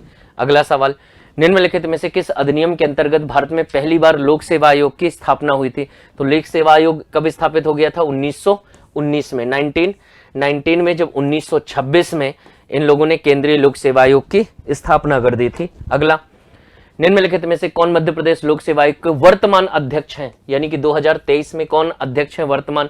तो विपिन ब्योहर साहब वर्तमान में अध्यक्ष हैं। अगला देखिए, भारत के नियंत्रक एवं महालेखा परीक्षक कैग को उसके पद से हटाए जाने की प्रक्रिया किसकी तरह है भाई? महान्यायवादी की तरह नहीं है, लोकसभा के अध्यक्ष की तरह नहीं है, संघ लोक सेवा आयोग के अध्यक्ष की तरह नहीं है, किसकी तरह है भाई? उच्चतम न्यायालय के न्यायाधीश की तरह। राष्ट्रीय बाल अधिकार संरक्षण आयोग के वर्तमान अध्यक्ष है प्रियंक कानूनगो, और प्रियंक कानूनगो का संबंध मध्य प्रदेश के रायसेन जिले से है भाई, रायसेन जिले से है, ये बात आपको याद रखना है। सूचना का अधिकार अधिनियम 2005 के तहत सूचना न मिलने पर, यानी कि अगर आपने सूचना मांगी है किसी विभाग से और सूचना आयोग के पास में आपको अपील करना है, तो अगर 3 महीने के अंदर आपको सिर्फ रिपोर्ट नहीं दी गई है या जानकारी सूचना नहीं दी गई है, तो आप उसकी क्या कर सकते हैं? शिकायत कर सकते हैं CIC के पास में या SIC के पास में, स्टेट इंफॉर्मेशन कमीशन या सेंट्रल इंफॉर्मेशन कमीशन के पास में। निम्नलिखित में से किसको प्रतिस्थापित करते हुए नीति आयोग अस्तित्व में आया था? तो ये तो सब लोग जानते हैं कि भाई किसको आया था भाई? योजना आयोग। ये बना 1950 में, 2014 में समाप्त हुआ और इसकी जगह पर बना नीति आयोग 2015 में। अगला देखो भाई, निम्नलिखित में से किस प्रक्रिया द्वारा हरित न्यायाधिकरण की स्थापना हुई थी? यानी कि किस प्रक्रिया द्वारा हरित न्यायाधिकरण की स्थापना हुई थी? तो वो हुई थी भाई राष्ट्रीय हरित अधिकरण 2010 में पारित हुआ था, इसी के आधार पर किसकी स्थापना हुई थी भाई? हरित न्यायाधिकरण की स्थापना हुई थी 2010 में। ये रहे आपके सवाल चौथे टेस्ट पेपर से। आगे की चर्चा मेरे साथ मेरे कलीग बढ़ाएंगे ज्योग्राफी के लिए, तो ज्योग्राफी की चर्चा पे मैं सर को बुलाना चाहूंगा कि सर आगे की क्लास को कंटिन्यू करें। मैं आपसे विदा लूंगा, थैंक यू। नमस्कार दोस्तों, फिर से आपका सबका स्वागत है मॉडल टेस्ट पेपर नंबर 4 पे, जिसमें आपको विविध तरह की जानकारियां मिल रही हैं। ज्योग्राफी के बहुत सारे क्वेश्चन इस बार थे, उम्मीद करता हूं ये भी आपको बहुत अच्छे से बने होंगे। तो चलो शुरुआत करते हैं दोस्तों पहले क्वेश्चन के साथ। पहला क्वेश्चन था 9 डिग्री चैनल निम्न में से किन 2 क्षेत्रों को अलग करता है? 9 डिग्री चैनल किसको अलग करता है? ग्रेट निकोबार और सुमात्रा को, मालदीव को मिनिकॉय से, मिनिकॉय को लक्षद्वीप से, अंडमान को कार निकोबार से। तो the 9 degree channel separate which the following 2 regions, the Great Nicobar and Sumatra, the Maldives and Minicoy, the Minicoy and Lakshadweep and the Andaman and car Nicobar. तो मैं आपको बताना चाहूंगा दोस्तों, 9 डिग्री चैनल जो है वो मिनिकॉय को श्वेली या कल्पेनी से अलग करता है। यदि हम बात करें 8 डिग्री चैनल की, तो 8 डिग्री चैनल भारत के लक्षद्वीप तथा भारत के पड़ोसी देश मालदीव के बीच में नजर आता है। 9 डिग्री चैनल की बात करेंगे तो ये मिनिकॉय, लक्षद्वीप यहां पर से आशय किससे है? मिनिकॉय से है। यदि हम बात करेंगे 9 डिग्री चैनल की, तो ये मिनिकॉय और शेष लक्षद्वीप के बीच में नजर आता है, शेष लक्षद्वीप के बीच में नजर आता है। वहीं पर यदि हम 10 डिग्री चैनल की बात करेंगे, तो 10 डिग्री चैनल अंडमान समूह और निकोबार समूह के बीच में नजर आता है। तो अंडमान समूह और निकोबार समूह के बीच में ये प्रमुख रूप से नजर आता है। भारत में बाघों की संख्या टाइगर की जो गणना 2023 के अनुसार की गई है वो कितनी है? What is the total number of tiger in India according to tiger census 2023? तो भाई टाइगरों की संख्या बढ़कर हो गई है 3682, जो एक बहुत अच्छा गौरव का विषय है, इसके बारे में पता होना भी चाहिए। तो NTCA के द्वारा, NTCA के अनुसार हर 4 वर्ष में इसकी गणना की जाती है। नेशनल टाइगर कंजर्वेशन के द्वारा इसकी पूरी डिटेल की जाती है और हर 4 साल में इसकी गणना करते हैं। और इस अनुसार यदि हम भारत में बात करें तो भारत में 3682 लगभग टाइगर दिखाई देते हैं और 785 लगभग टाइगर कहां पर दिखाई देते हैं? तो ये हमारे मध्य प्रदेश में दिखाई देते हैं, जो बहुत खुशी का विषय दिखाई देता है। तो आंसर हो जाएगा इसका ए। अगले क्वेश्चन में चलते। भारत में निम्न में से उत्तर से दक्षिण की ओर बहती हुई निम्न नदियों का सही अनुक्रम बताना है कि कौन सी नदियां किस प्रकार से बहती हैं। तो सिंधु नदी तंत्र इस समय एग्जाम में आने वाला भी इंपॉर्टेंट है, तो मैंने अभी बताया भी था। सिंधु, इसमें मिलती है सतलज, सतलज में मिलती है चेनाब, इसमें मिलती है झेलम, देन फिर आती है रावी, छोटी सी व्यास। तो सिंधु जिसे हम कहते हैं इंडस, देन इसके बाद आती है झेलम, देन चेनाब, रावी, व्यास, सतलज, ये इनकी प्रमुख नदियां हैं।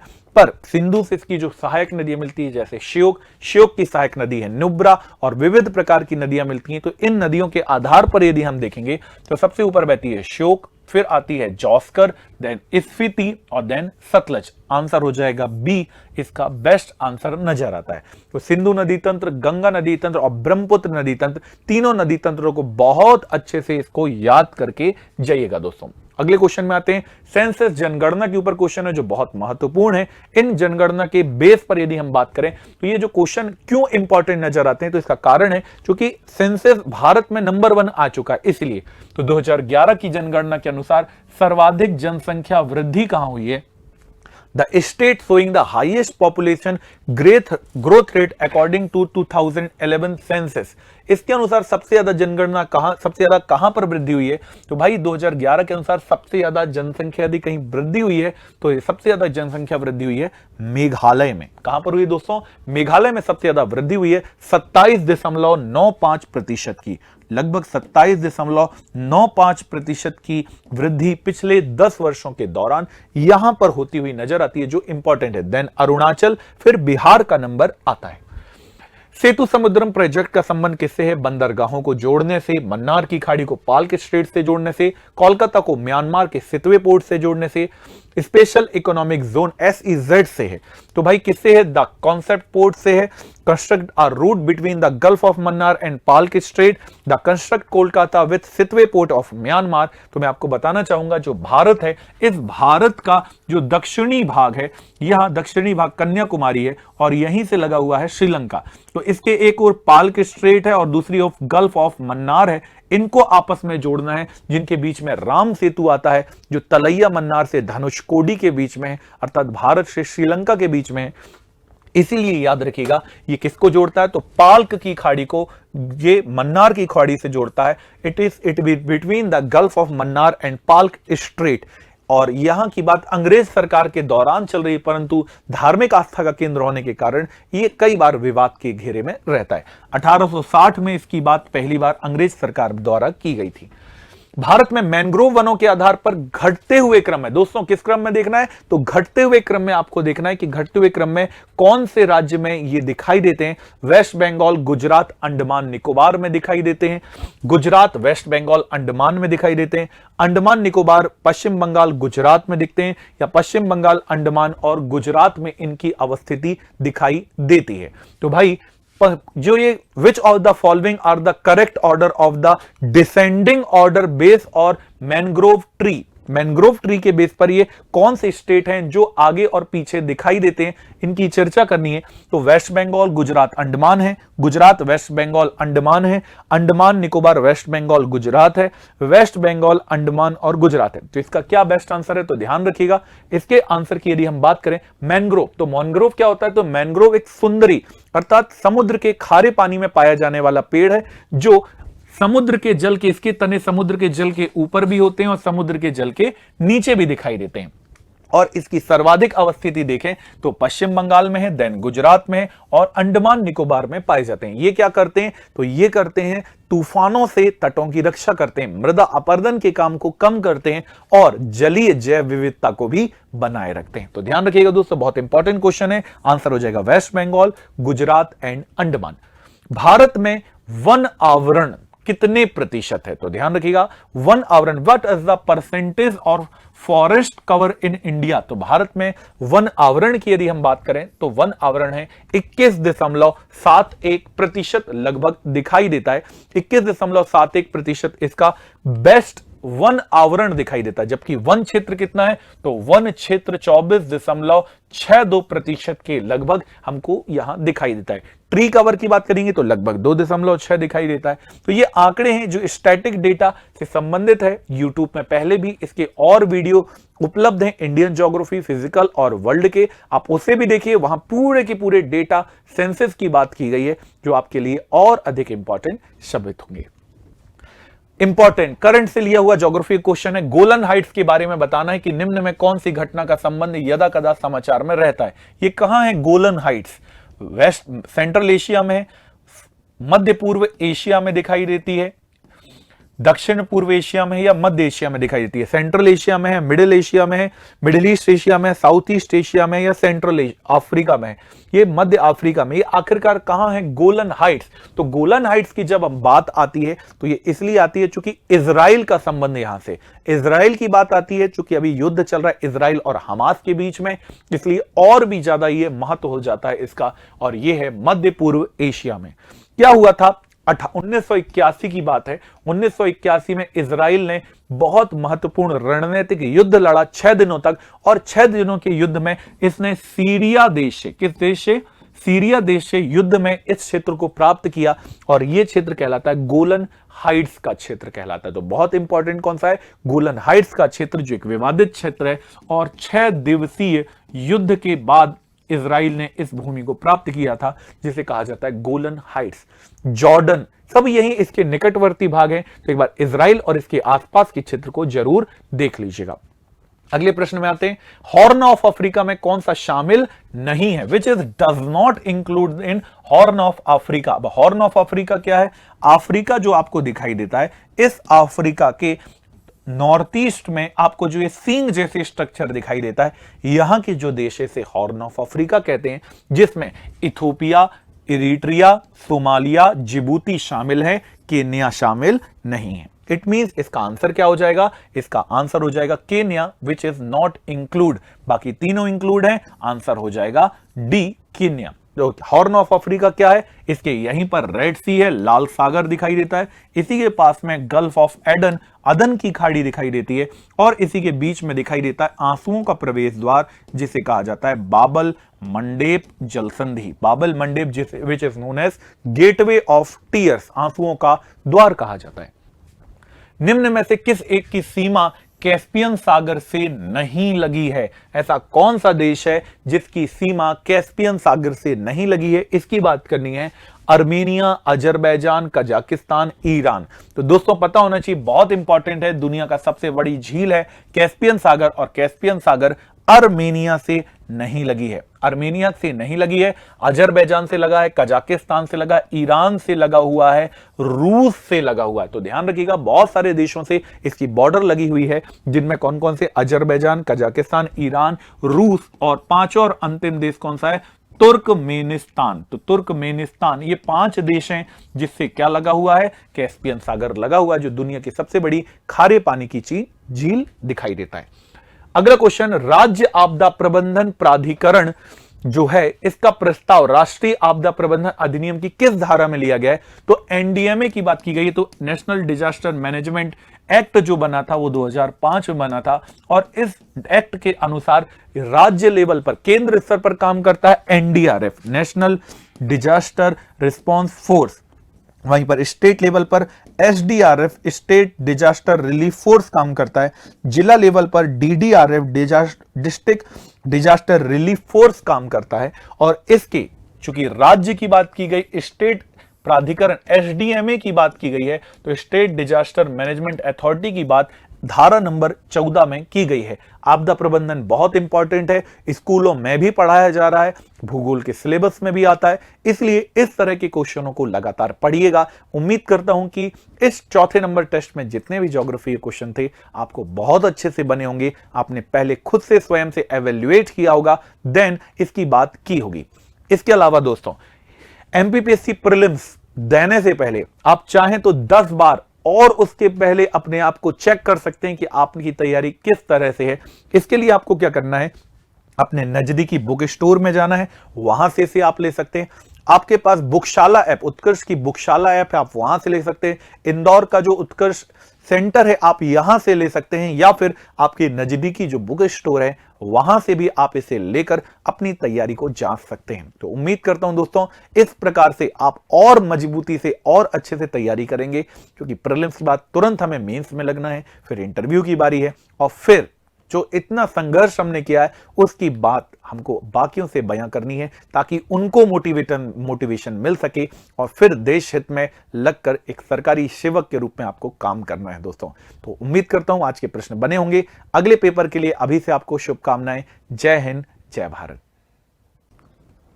चलिए, तो model paper 4 history questions discussion, let's begin. First question, who is considered to be the originator of the poetry style called Mubayan. ठीक है, तो देखो इसका आंसर है बाबर। बाबर की जो किताब है ना तुजुक बाबरी, उसमें जिस स्टाइल से इसने लिखा है that is a new style जिसका नाम पड़ा मुबियान। ठीक है, next question, who was the first governor of Portugal in India. पुर्तगाल का पहला गवर्नर भारत में कौन था। ठीक, तो देखो इसका नाम है फ्रेंचेस्को डी अल्मेडा, है ना।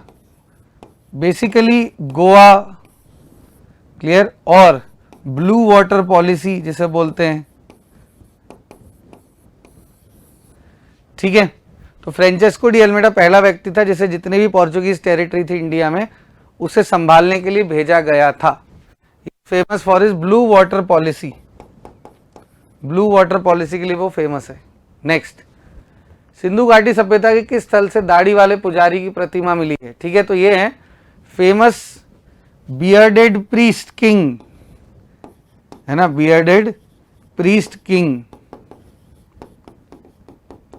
और ये प्रीस्ट किंग हमें कहाँ मिले हैं, मोहनजोदाड़ो, है ना। मोहनजोदाड़ो के सबसे फेमस चीज़ों में जो मिली हैं जैसे डांसिंग गर्ल ऑफ मोहनजोदाड़ो, और उसके बाद हैं ये बियर्डेड प्रीस्ट जिसे प्रीस्ट किंग भी कहा जाता है। नेक्स्ट, निम्न में से हर्षा की रचना नहीं है। देखो हर्षा ने 3 प्लेज लिखे थे, इनका नाम था नागनंदा, रत्नावली और प्रियदर्शिका। हर्षचरिता बाना भट्ट की कंपोजिशन है। बान भट्ट जो हर्षा के कोर्ट पोएट ही थे, तो हर्षचरिता जो है इज द आंसर, जो कि इनमें से किसी का भी मतलब हर्षा का वो नहीं है। ठीक है, भारत में रेलवे का जनक किसे कहा जाता है। Who is considered as the father of railways in India. ठीक है, तो इसका आंसर है लॉर्ड डलहौजी।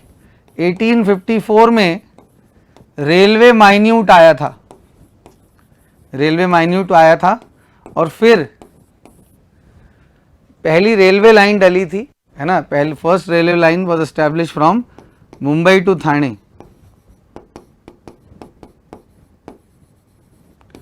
ठीक है, तो इसलिए lord Dalhousie is known as the father of Indian railways.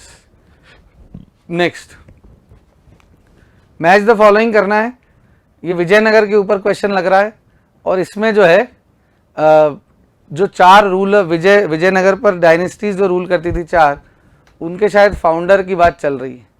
तो देखो पूरे पहले ही दिख गया संगमा, हरिहर और बुक्का संगमा डायनेस्टी से बिलोंग करते थे, तो ए का 2, तो ये तो होने नहीं वाला क्योंकि इन तीनों में ही ए का क्या है 2।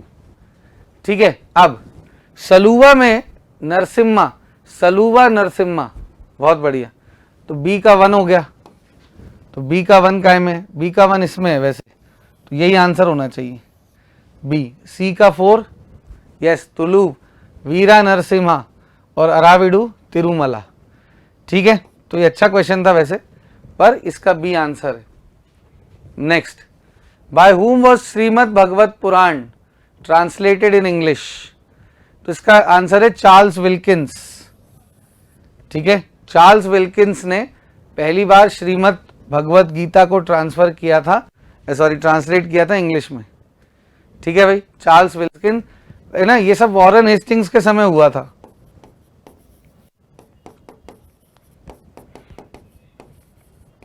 ठीक है, वॉरेन हेस्टिंग्स। नेक्स्ट, ईयर दिया है और जो उस समय उस ईयर में हुआ वो, तो कौन सा सही नहीं है ये देना। ये सही है, सती अबॉलिश हुआ था 1829 में। सप्रेशन ऑफ ठगी, ये भी सही है। Abolition of slavery, yes, lord Ellenborough, lord Ellenborough ने स्लेवरी को अबॉलिश किया था 1843 में, ये भी सही है। विडो रीमैरिज एक्ट सही नहीं है, क्योंकि window remarriage act Lord Dalhousie या लॉर्ड कैनिंग के समय हम मान सकते हैं, ये पास हुई थी 1856 में। ऑलराइट, तो this is not the correct answer, तो डी इसका करेक्ट आंसर है, मतलब कि सही से डेट मैच नहीं है ये के साथ। चलो भाई, नेक्स्ट क्या दिया है, मराठा एम्पायर, और वो कहाँ रूल करते थे। अब ये तो इजी है, पेशवा रूल करते थे पुणे में, गायकवाड़ रूल करते थे बड़ौदा में, ठीक है, होलकर रूल करते थे इंदौर में, और भोसले राजा नागपुर में। तो ए का 4 तो इसी में है, यही कहानी हो गई भैया यहाँ तो। ठीक, तो इजी क्वेश्चन था, ये सब कुछ सब जानते हैं इतना मराठा साम्राज्य के बारे में। ठीक है, next, who was the originator of Gurmukhi script? तो गुरु अंगद है ना, सिखों के गुरुओं में से, जिसमें आज पंजाबी भाषा लिखी जाती है, गुरुमुखी। तो गुरु अंगद ने उसको एक पॉपुलर मतलब सिस्टमेटिक रूप दिया था, इसलिए उसको बोलते हैं गुरुमुखी, मतलब गुरु के मुख से निकले हुए। ठीक है, चलो भाई, चले भाई। तो देखो बैच की कुछ जानकारी है। प्रीलिम्स का बैच शुरू हो रहा है 4 जनवरी से, टारगेट है 2024 का प्रीलिम्स।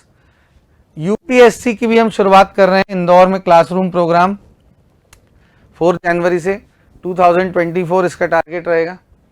प्रीलिम्स की टेस्ट सीरीज 2023 के लिए 1 दिसंबर से शुरू हो रही है, 13 दिन लास्ट माइल प्रैक्टिस। और प्रीलिम्स की टेस्ट सीरीज 35 FLTs 24 के प्रीलिम्स के लिए। ठीक है, तो आई होप यू अंडरस्टैंड। तो अपना डिस्कशन यहाँ खत्म होता है। अब मैं साइंस एंड टेक्नोलॉजी के एक्सपर्ट को बुलाना चाहूँगा अपने क्वेश्चंस डिस्कस करने के लिए। Thank you. Hello everyone, welcome to Utkarsh classes. बेटा मेरा नाम है डॉक्टर अनमोल और हम बात कर रहे हैं मॉडल पेपर नंबर 4 के डिस्कशन की। और टॉपिक है अपना साइंस टेक, मतलब यूनिट 7 और यूनिट 9। तीव्र गति से कार्यक्रम आगे बढ़ाते हैं ताकि आपके समय की बचत हो और जल्दी से जल्दी आपको इसके सही आंसर प्राप्त हो सके। पानी निकालने वाले हैंडपंप का हत्था लंबा होता है क्योंकि यह निम्नलिखित में से किसका उदाहरण है? The handpump that draws water has a long handle that is an example of which of the following. बेटा समझने वाली बात है, ये पेन है, इसको अगर मेरे को गोल घुमाना है, गति देना है, तो मैं यहां से धक्का नहीं लगाऊंगा जहां से पकड़ा हूं, जहां पकड़ा हूं उससे बहुत दूरी से धक्का लगाऊंगा। बच्चे वो चक्री घुमाते हैं तो कभी भी सेंटर पे से धक्का नहीं लगाते, दूर से धक्का लगाते हैं। या बचपन में पहिया चलाते हैं बच्चे, तो पहिया चलाते हैं बाहर से, आउटर सरफेस से, ना कि उसके एक्सिस से, बीच से। उसका कारण है जितनी दूरी से धक्का लगाएंगे उतना ज्यादा काम करेगा टॉर्क, बिकॉज टॉर्क जो होता है वो होता है F/R। जो दूरी होती है ना, वो दूरी जितनी ज्यादा होगी उतना टॉर्क लगेगा। गाड़ी के पहियों में भी जब हम कार खरीदते हैं, बाइक खरीदते हैं, तो उसका टॉर्क पता करते हैं। वो हत्था जितना दूर होगा ना, जिस जगह पे बल लगाया जा रहा है उससे जितना ज्यादा दूर होगा उतना टॉर्क क्रिएट होगा और उतना आसानी से पानी ऊपर आएगा। और अगर वो हत्था छोटा रखा जाएगा, हैंडपंप का हैंडल छोटा रखा जाएगा, तो फोर्स ज्यादा लगाना पड़ेगा। तो यहां पे आंसर है ए फॉर आगरा, नाम है टॉर्क। ठीक, अगला, किसी तत्व का भार ज्ञात करने के लिए निम्नलिखित में से किसके साथ उस तत्व के परमाणु भार की तुलना की जाती है? To find the atomic weight of the element, the atomic weight of the element is compared with the which of the following. ध्यान रखना, हमेशा कार्बन से कंपेयर होता है। किसी भी चीज का अगर वेट क्लियर करना है आपको, तो हमेशा कंपेयर आप किससे करते हो? कार्बन से कंपेयर करते हो उसको, तभी आपका कार्यक्रम बन पाता है। ठीक, अगला नाम आप लोगों ने सुना ही होगा, C12 के 1/12 गुना की बात होती है हमेशा, क्योंकि वो यूनिट हो जाता है, 1 हो जाता है।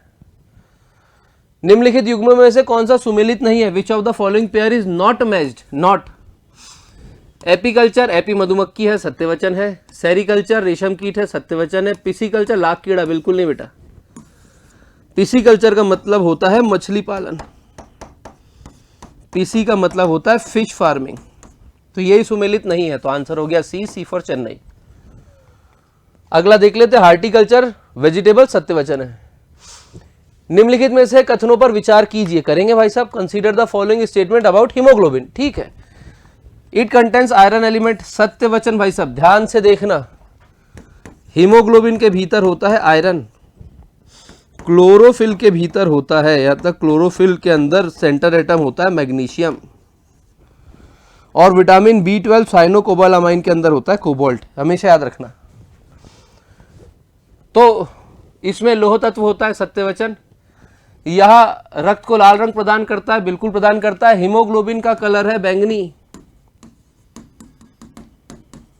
वॉयलेट, जबकि ऑक्सी हीमोग्लोबिन का कलर है चटक लाल, ब्राइट रेड। तो बिल्कुल सत्यवचन है, ये भी सही है। It provide red colour to the blood, हाँ। यह ऑक्सीजन का वाहक है, बिल्कुल सही। ऑक्सी हीमोग्लोबिन बनाता है, ऑक्सीजन का वहन करता है, सही है।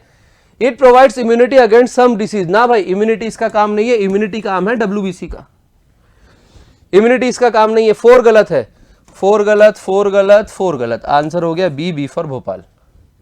1, 2 और 3 सही। स्क्रैपजेट इंजन का प्रयोग करने वाला भारत विश्व का कौन सा देश है? India become which country in the world to use scramjet engine. Scramjet engine बनाने वाला पहला है यूएसएसआर, दूसरा है अंकल सैम, तीसरा है चाचा चाइना। 1 2 3 और इन सब के बाद में चौथा नंबर आता है हमारा, तो हम 4th हैं इसमें। अंतरिक्ष क्षेत्र में हम बात करें तो हम नॉर्मली दक्षिण ध्रुव में उतरने वाले पहले हैं, वरना अधिकतर क्वेश्चन में हमारी रैंक 4th 5th के बीच में आती है। पृथ्वी के चारों ओर परिक्रमा कर रहा कृत्रिम उपग्रह इसलिए पृथ्वी पे नीचे नहीं गिरता क्योंकि पृथ्वी का आकर्षण, the artificial satellite revolving around the earth does not fall down to the earth because the earth attraction. ध्यान से, ये धरती माता है अर्थ और यहां पे घूम रहा है कृत्रिम उपग्रह। उसका कारण यह है कि जो पृथ्वी का गुरुत्वाकर्षण है, अर्थ अट्रैक्शन है, वो उसको मिनिमम स्पीड देता है ताकि वो रेगुलर घूम सके। उन दोनों के बीच का आकर्षण ऐसा होता है कि वो उसको गोल गोल राउंड मूवमेंट में घुमा सके, क्योंकि उतनी दूरी पर आकर्षण का अस्तित्वहीन होता है। बिल्कुल गलत। Does not exist at that distance. Gravitation, गुरुत्वाकर्षण हमेशा एग्जिस्ट करता है, चाहे वो नेग्लिजिबल हो, नियर टू द जीरो हो, पर कभी जीरो नहीं होता। Becomes inactive due to the attraction of the moon. बिल्कुल नहीं भाई, बिल्कुल नहीं। वो अर्थ, वो सन के लिए यूज होता है, लैग्रांज बिंदु, यहाँ पे कोई सीन नहीं है। उसकी नियमित चाल के लिए आवश्यक गति प्रदान करता है। हो सकता है, पर अगला देखते हैं, इसलिए देखते हैं क्योंकि हो सकता है अगला मोर करेक्ट निकल जाए, ज्यादा सही निकल जाए। Provide the necessary speed for its regular movement, सही है। Provide acceleration to its movement, बिल्कुल नहीं। यह शब्द यहीं पे गलत हो गया क्योंकि लिखा है त्वरण या एक्सेलरेशन। अगर त्वरण या एक्सेलरेशन मिलने लग जाएगा तो इसका मतलब यह है कि उसकी गति लगातार बढ़ती जाएगी। गति लगातार बढ़ती जाएगी तो ऊर्जा लगातार बढ़ती जाएगी, तो वो कक्षा छोड़ के चला जाएगा, जो नहीं हो सकता। तो आंसर है C for Chennai. LED, light emitting diode, प्रकाश उत्सर्जक डायोड से संबंधित सही विकल्प चुनिए। सही। यह एक अर्धचालक डायोड होता है, बिल्कुल सही। सिलिकॉन जर्मेनियम के बने होते हैं, अर्धचालक होते हैं, माना। इसके द्वारा दृश्य अदृश्य प्रकाश उत्सर्जित किया जाता है। Visible and invisible lights are emitted by it, बिल्कुल सत्य वचन है, दोनों किए जाते हैं। Its main light producing component is gallium arsenide. हाँ जी भाई, गैलियम आर्सेनाइड का बना होता है एलईडी। आंसर हो गया डी फॉर दिल्ली। ऑल सही है भाई, तीनों इंस्ट्रूमेंट, तीनों ऑप्शन सही है। डिजिटल कंप्यूटर में निम्न में से किस प्रकार के कंप्यूटर हो सकते हैं? विच of the following type of computer can be present in a digital watch? आकार के आधार पर, साइज के बेसिस पे 4 प्रकार के कंप्यूटर होते हैं।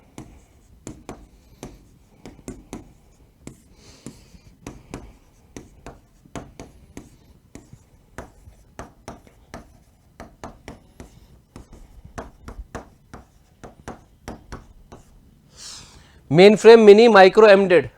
सबसे छोटे आकार के जो होते हैं दैट इज एम्बेडेड, जो डिजिटल वॉच में रहते हैं, वॉशिंग मशीन में होते हैं। जो हम यूज कर रहे हैं आजकल, लैपटॉप, डेस्कटॉप, वो सब के सब माइक्रो में आते हैं। रेलवे रिजर्वेशन में जिसमें एक मेन टर्मिनल के साथ बाकी डंपर टर्मिनल जुड़े होते हैं, वो मिनी, और उससे बड़ा शेप साइज में मेन फ्रेम। तो डिजिटल घड़ी में कौन सा यूज होगा? तो आंसर है कौन सा? एम्बेडेड। सुपर कंप्यूटर की खासियत याद रखना, इसके अंदर पैरेलल प्रोसेसिंग यूज होती है जो बाकियों में नहीं होती।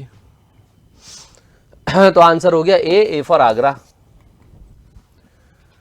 व्योममित्र किस संगठन है व्योममित्र भारत के भारतीय रोबोट का विकास किया है? Which organisation develop the Indian robot name Vyommitra? Answer है इसरो। इसरो ने बनाया है, अंतरिक्ष में भेजेंगे मानव अंतरिक्ष मिशन या गगनयान के साथ। ये एक हाफ ह्यूमनॉइड रोबोट है और वो भी फीमेल शेप का। ठीक, तो आंसर हो गया ए फॉर आगरा। आस्क दिशा आप सबने देखा है। आस्क दिशा चैटबॉट से संबंधित सही विकल्प चुनिए। Choose the correct option related to ask Disha chatbot. IRCTC से जब भी टिकट बुक करते हो तो वहां पे चैटबॉट आता है आस्क दिशा, और आपके सवालों को जवाब देता है। तो IRCTC का चैटबॉट है ये। आस्क दिशा आर्टिफिशियल इंटेलिजेंस आधारित चैटबॉट है। Ask Disha is artificial intelligence based chatbot. सही बात है भाई। Operated by IRCTC, Indian railway catering tourism and corporation limited. सही बात है भाई। Its objective is to solve the queries of railway passenger on the internet. रेल यात्रियों के प्रश्नों को इंटरनेट पर हल करना इसका उद्देश्य है। सब सही है भाई। इस जैसा सवाल कहलाता है इंफॉर्मेटिव सवाल जो आपके ज्ञान का परीक्षण कम लेते हैं, आपको सूचना ज्यादा देते हैं। आंसर है डी फॉर दिल्ली। निम्नलिखित में से सही विकल्प को चुनिए। Choose the correct option from the following. Proxy server client से प्राप्त अनुरोध को अन्य सर्वर को अग्रेषित करता है। सत्य वचन। प्रॉक्सी सर्वर का काम ही होता है जैसे ही कोई सूचना आती है, वो सूचना को कोई भी रिक्वेस्ट आती है तो उसका ऑथेंटिफिकेशन चेक करता है।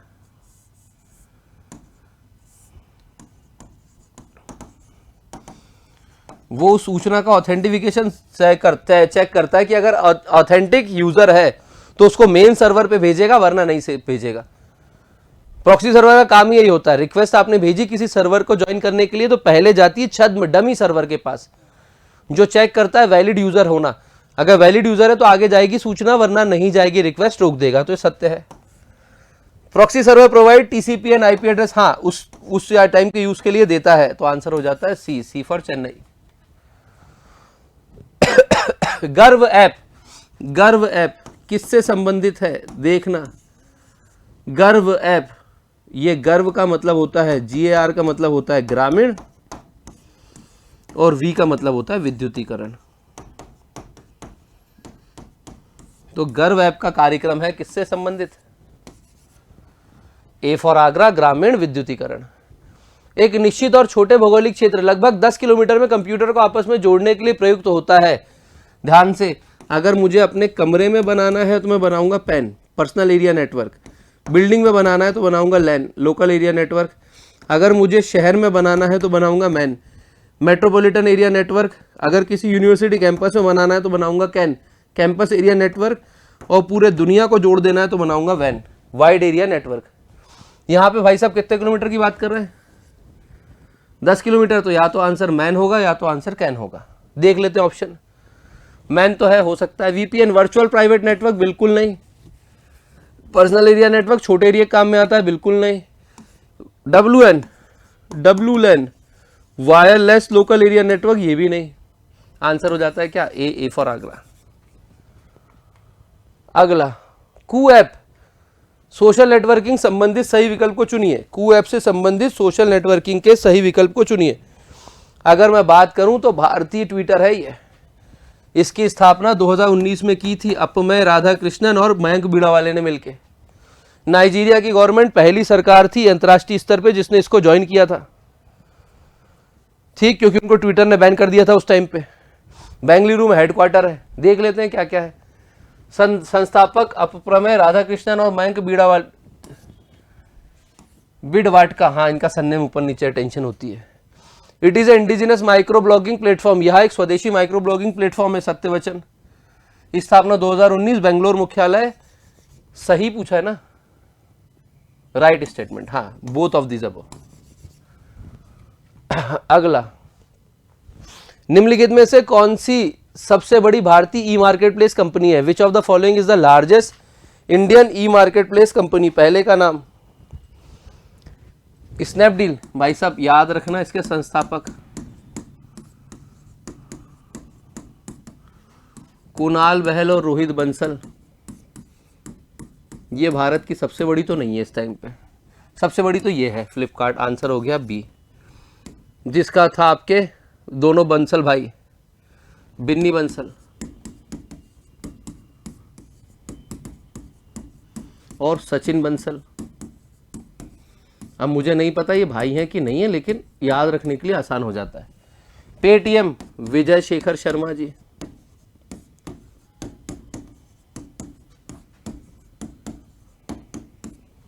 Alibaba Jack Ma.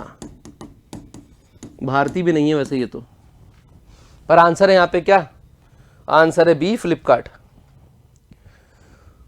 वॉट्स का पूरा नाम क्या है? ऐसे शब्द अट्रैक्टिव लगते हैं करके एग्जामिनर कई बार पूछ सकता है। वॉट्स वाइड एरिया टेलीफोन सर्विस को कहते हैं शॉर्ट फॉर्म में वॉट्स। जो एक बड़े क्षेत्र में टेलीफोन कनेक्टिविटी को देता है वो कहलाता है वॉट्स। ठीक बेटा, इसी के साथ अपना साइंस एंड टेक यूनिट 7 और 9 का मॉडल पेपर 4 का डिस्कशन कंप्लीट हुआ। मैं आमंत्रित करना चाहूंगा हमारे अर्थशास्त्र इकोनॉमिक विषय के विषय विशेषज्ञ सब्जेक्ट एक्सपर्ट्स को। तब तक के लिए मेरी तरफ से जय हिंद, जय भारत। धन्यवाद सर। जैसा कि मॉडल पेपर 4 में आप डिस्कस कर रहे थे, मॉडल पेपर 4 की बात कीजिए तो करंट अफेयर सेशन में, करंट अफेयर सेशन में यहाँ क्वेश्चन नंबर 72 में आपके दिया है, इन्वेस्ट इंडिया की नई एमडी और सीईओ कौन है। इन्वेस्ट इंडिया प्रमोशन के लिए एक मंच प्रदान किया गया भारत में कि कैसे कैसे प्रमोशन और इन्वेस्टमेंट को बढ़ावा दिया जाए, तो इन्वेस्टमेंट के प्रमोशन के लिए मंच प्रदान किया गया। और इन्वेस्ट इंडिया की बात की जाए तो यहाँ पर आपके पास ऑप्शन है मल्लिका शर्मा, अनीता त्रिपाठी, वर्षा मेघवाल और निवृत्ति राय। निवृत्ति राय जो है इन्हें अभी अभी एमडी और इस इन्वेस्ट इंडिया का एमडी नियुक्त किया गया है। तो इसमें आपका ऑप्शन निवृत्ति राय के बारे में, जिन्हें अभी अभी 12 जुलाई 2023 को इन्वेस्ट इंडिया का प्रबंध निर्देशक और सीईओ नियुक्त किया गया है। अगले क्वेश्चन में यहाँ 73 क्वेश्चन में, आईसीसी एक दिवसीय क्रिकेट विश्व कप 2023 के लिए किसे ब्रांड एम्बेसडर नियुक्त किया गया है। Who has been named the brand ambassador for the ICC ODI cricket world cup. देखिए यहाँ पर एक डाउट वाली बात थी कि एक क्वेश्चन यहाँ पर बहुत सारे लोग जैसे ही सर्च करते हैं तो यहाँ ऑप्शन आता है कि सचिन तेंदुलकर का भी, तो सचिन तेंदुलकर को ग्लोबल इन्वेस्टर बनाया गया था। आईसीसी ने ग्लोबल ब्रांड एम्बेसडर के रूप में सचिन तेंदुलकर को नियुक्त किया था, जबकि यहाँ आईसीसी ने ब्रांड एम्बेसडर के रूप में शाहरुख खान को अपॉइंट किया था। तो एक डाउट है यहाँ पर सचिन तेंदुलकर, तो Sachin Tendulkar global brand ambassador है, जबकि यह शाहरुख खान की बात की जाए तो यह इसके ब्रांड एम्बेसडर के रूप में अपॉइंट किया गया है। अगला क्वेश्चन यही बात कर लीजिए 74 में ही, किस देश ने पहले विश्व का मीथेन ईंधन वाला अंतरिक्ष रॉकेट लॉन्च किया है। पूछा गया है Which country has recently launched the world first methane fueled space rocket। अभी अभी चाइना की बात की जाए तो चाइना की एक अंतरिक्ष कंपनी है जो अंतरिक्ष में काम करती है, जो निजी क्षेत्र की है। तो इसने 12 जुलाई 2023 को ही दुनिया में के पहले मीथेन लिक्विड ऑक्सीजन रॉकेट को कक्षा में स्थापित किया गया है। तो इसने मीथेन का रॉकेट, स्पेस रॉकेट स्थापित किया गया, तो यहाँ चाइना बेटर आंसर है। अगली बात की जाए अगले क्वेश्चन की, किस राज्य की सरकार ने महिलाओं को प्रतिमाह आर्थिक सहायता देने हेतु गृह लक्ष्मी, जैसे बात की जाए लाडली बहना योजना, उसी तरह से लाडली बहना योजना की तरह अन्य राज्य ने भी गृह लक्ष्मी योजना की शुरुआत की है। Which state government has started a scheme called Griha Lakshmi to provide monthly financial assistance to women. Rajasthan, Punjab, Karnataka और बिहार, अलग अलग राज्यों की बात की जाए तो इसमें कर्नाटक राज्य ने महिलाओं को सशक्तिकरण को बढ़ावा देने के लिए और जेंडर इक्वलिटी की बात की जाए तो जैसे यहाँ पर मध्य प्रदेश में लाडली बहना योजना, वैसे ही वहाँ के सिद्धरामैया साहब ने वहाँ पर गृह लक्ष्मी योजना की शुरुआत की है। और महिलाओं के खाते में यहाँ आप अगर 1000, 1200, 1500 तक की बात करें, वहाँ 2000 रुपए का अनाउंसमेंट किया गया है। यानी चुनावी साल में ऐसी घोषणा की गई कि अन्य राज्य में भी ऐसा लगे कि अलग अलग पार्टियां कैसे कैसे अलॉटमेंट करेंगी। भारत के किस बैडमिंटन खिलाड़ी ने कनाडा ओपन का टाइटल जीता है। Which Indian badminton player has won the title of Canada Open. Parupalli Kashyap, Srikanth Kidambi, Lakshya Sen और वी साई प्रणीत। अभी अभी हाल ही में बात की जाए तो लक्ष्य सेन ने बैडमिंटन जो कनाडा ओपन टाइटल का इन्होंने खिताब जीता हुआ है। तो यहाँ पर लक्ष्य सेन ऑप्शन में से अगर आप करंट अफेयर्स और स्पोर्ट्स का पढ़ रहे हैं तो कवर कर पाएंगे आसानी से। किस राज्य सरकार ने सशक्त महिला ऋण योजना यहाँ पर मेंशन किया है कि सशक्त महिला ऋण योजना किस राज्य ने चालू की है। कर्नाटक, मध्य प्रदेश, हिमाचल प्रदेश और उत्तर प्रदेश। बात की जाए सशक्त महिला ऋण योजना की तो हिमाचल प्रदेश की सरकार की अभी बात की जाए तो इसने सशक्त महिला ऋण योजना, कहा गया कि आर्थिक रूप से महिलाओं को सशक्त बनाने के लिए इस योजना का निर्माण किया गया, जिसमें कोलेटरल किसी भी जमानती कागजात रखने की आवश्यकता नहीं की गई है। आप बिना जमानती कागजात के सीधे सीधे अगर महिला हैं तो महिलाओं को ऋण प्रदान करने के लिए इस योजना का शुभारंभ किया गया है। अगले क्वेश्चन की ओर चलते हैं। अंतर्राष्ट्रीय मलाला दिवस किस तारीख को मनाया गया। नोबेल पुरस्कार विजेता मलाला की बात की गई है कि इनके यूसुफजई मलाला की जन्मदिन की बात की गई। इनके जन्मदिन के अवसर पर इस कार्यक्रम को चालू किया गया है, यानी मलाला दिवस की घोषणा की गई। डेट है 12 जुलाई को उनका डेट ऑफ बर्थ है और इसी 12 जुलाई की डेट ऑफ बर्थ के दिन इनके कार्यक्रम की शुरुआत की गई। उनके समर्पण जो उन्होंने ब्रिलियंट अपना योगदान दिया है, इस योगदान को ध्यान में रखते हुए इस कार्यक्रम की शुरुआत की गई है 12 जुलाई को मलाला दिवस। अगले क्वेश्चन की बात करते हैं। अंतर्राष्ट्रीय रक्षा प्रदर्शनी 2023 का आयोजन किस देश में किया गया। दक्षिण कोरिया, भारत, चीन और Singapore. In which country was the international defence exhibition 2023 organised. South Africa की बात की जाए, साउथ अफ्रीका में अक्टूबर 2023 में अंतर्राष्ट्रीय यहाँ पर रक्षा डिफेंस प्रोग्राम का यहाँ एग्जीबिशन ऑर्गेनाइज किया गया और यहाँ पर हाई टेक्नोलॉजी के जितने भी सैन्य हार्डवेयर है, साथ ही साथ टेक्नोलॉजी का यहाँ पर प्रदर्शन एग्जीबिशन लगाया गया और बहुत सारी सोल की बात की जाए, सोल में यह आयोजित किया गया था और यहाँ पर एक मार्केट लगा के सारे डिफेंस एग्जीबिशन को प्रदर्शित करने की बात की गई थी। तो यहाँ आंसर आपके साउथ कोरिया राइट ऑप्शन है। अगले क्वेश्चन की ओर चलते हैं। किस पुरुष क्रिकेटर को जून 2023 के लिए ICC player of the month का सम्मान मिला है? जून 2023 अलग अलग मंथ में आजकल आईसीसी बेस्ट क्रिकेटर को अवार्ड देती है और बात की जाए कि यहाँ पर वानिंदु हसरंगा को श्रीलंका के क्रिकेटर हैं, श्रीलंका के इन क्रिकेटर को जून 2023 का ICC player of the month का अवार्ड प्रदान किया गया था। नेक्स्ट क्वेश्चन दिया है, पैरा एथलेटिक्स विश्व चैंपियनशिप 2023 में किस भारतीय विश्व चैंपियनशिप पूछा है, वर्ल्ड चैंपियनशिप पैरा एथलेटिक्स की किस भारतीय ने रजत पदक जीता था? तो लॉन्ग जंपर हैं, हाई जंपिंग करते हैं, यहाँ पे हाई जंपर पूछा गया है, हाई जंपर हैं इसमें आंसर में अर्जुन सिन्हा, रूपेश कुमार, विनय अवस्थी और निषाद कुमार। तो निषाद कुमार जो हैं हाई जंपर हैं और हाई जंपर निषाद कुमार ने बुडापेस्ट में जो विश्व चैंपियनशिप 2023 में आयोजित हुई थी इसमें इन्होंने खेलते हुए रजत पदक प्राप्त किया था। तो यहाँ पर राइट आंसर है हाई जंपिंग में इनका नाम है, हाई जंपिंग करते हैं निषाद कुमार। अब कुछ बात की जाए ये सारे क्वेश्चंस के बाद आपके सामने हमारी कुछ जो सुविधाएं हैं आपके लिए। फाउंडेशन बैच के साथ साथ ऑफिसर बैच हमारा 4 दिसंबर से चालू है। 3 ईयर बैच की बात करें तो जो आपके दोस्त भाई ऐसे हैं जो आपके छोटे कजिन हैं इनके लिए स्टार्ट किया गया हमारा 3 ईयर बैच। 3 ईयर बैच यानी बेसिक से अगर पढ़ना है तो बेसिक से लेकर के एडवांस तक के कैसे एनसीईआरटी को लेकर के कवर करते हुए सारी तैयारी को पूरा करें। तो यहाँ पर 12th पास स्टूडेंट्स के लिए जो कि लंबी 3 साल की तैयारी करना चाहते हैं उनके लिए हमारा ये बैच चालू किया गया।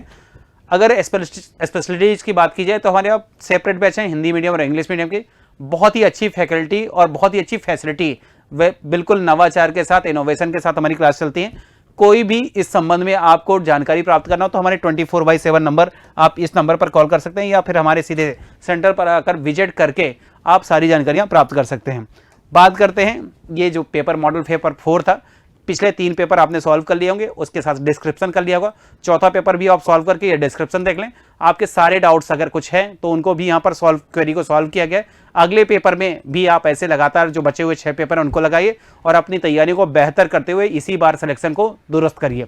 तो अग्रिम शुभकामनाएं मेरी तरफ से, धन्यवाद।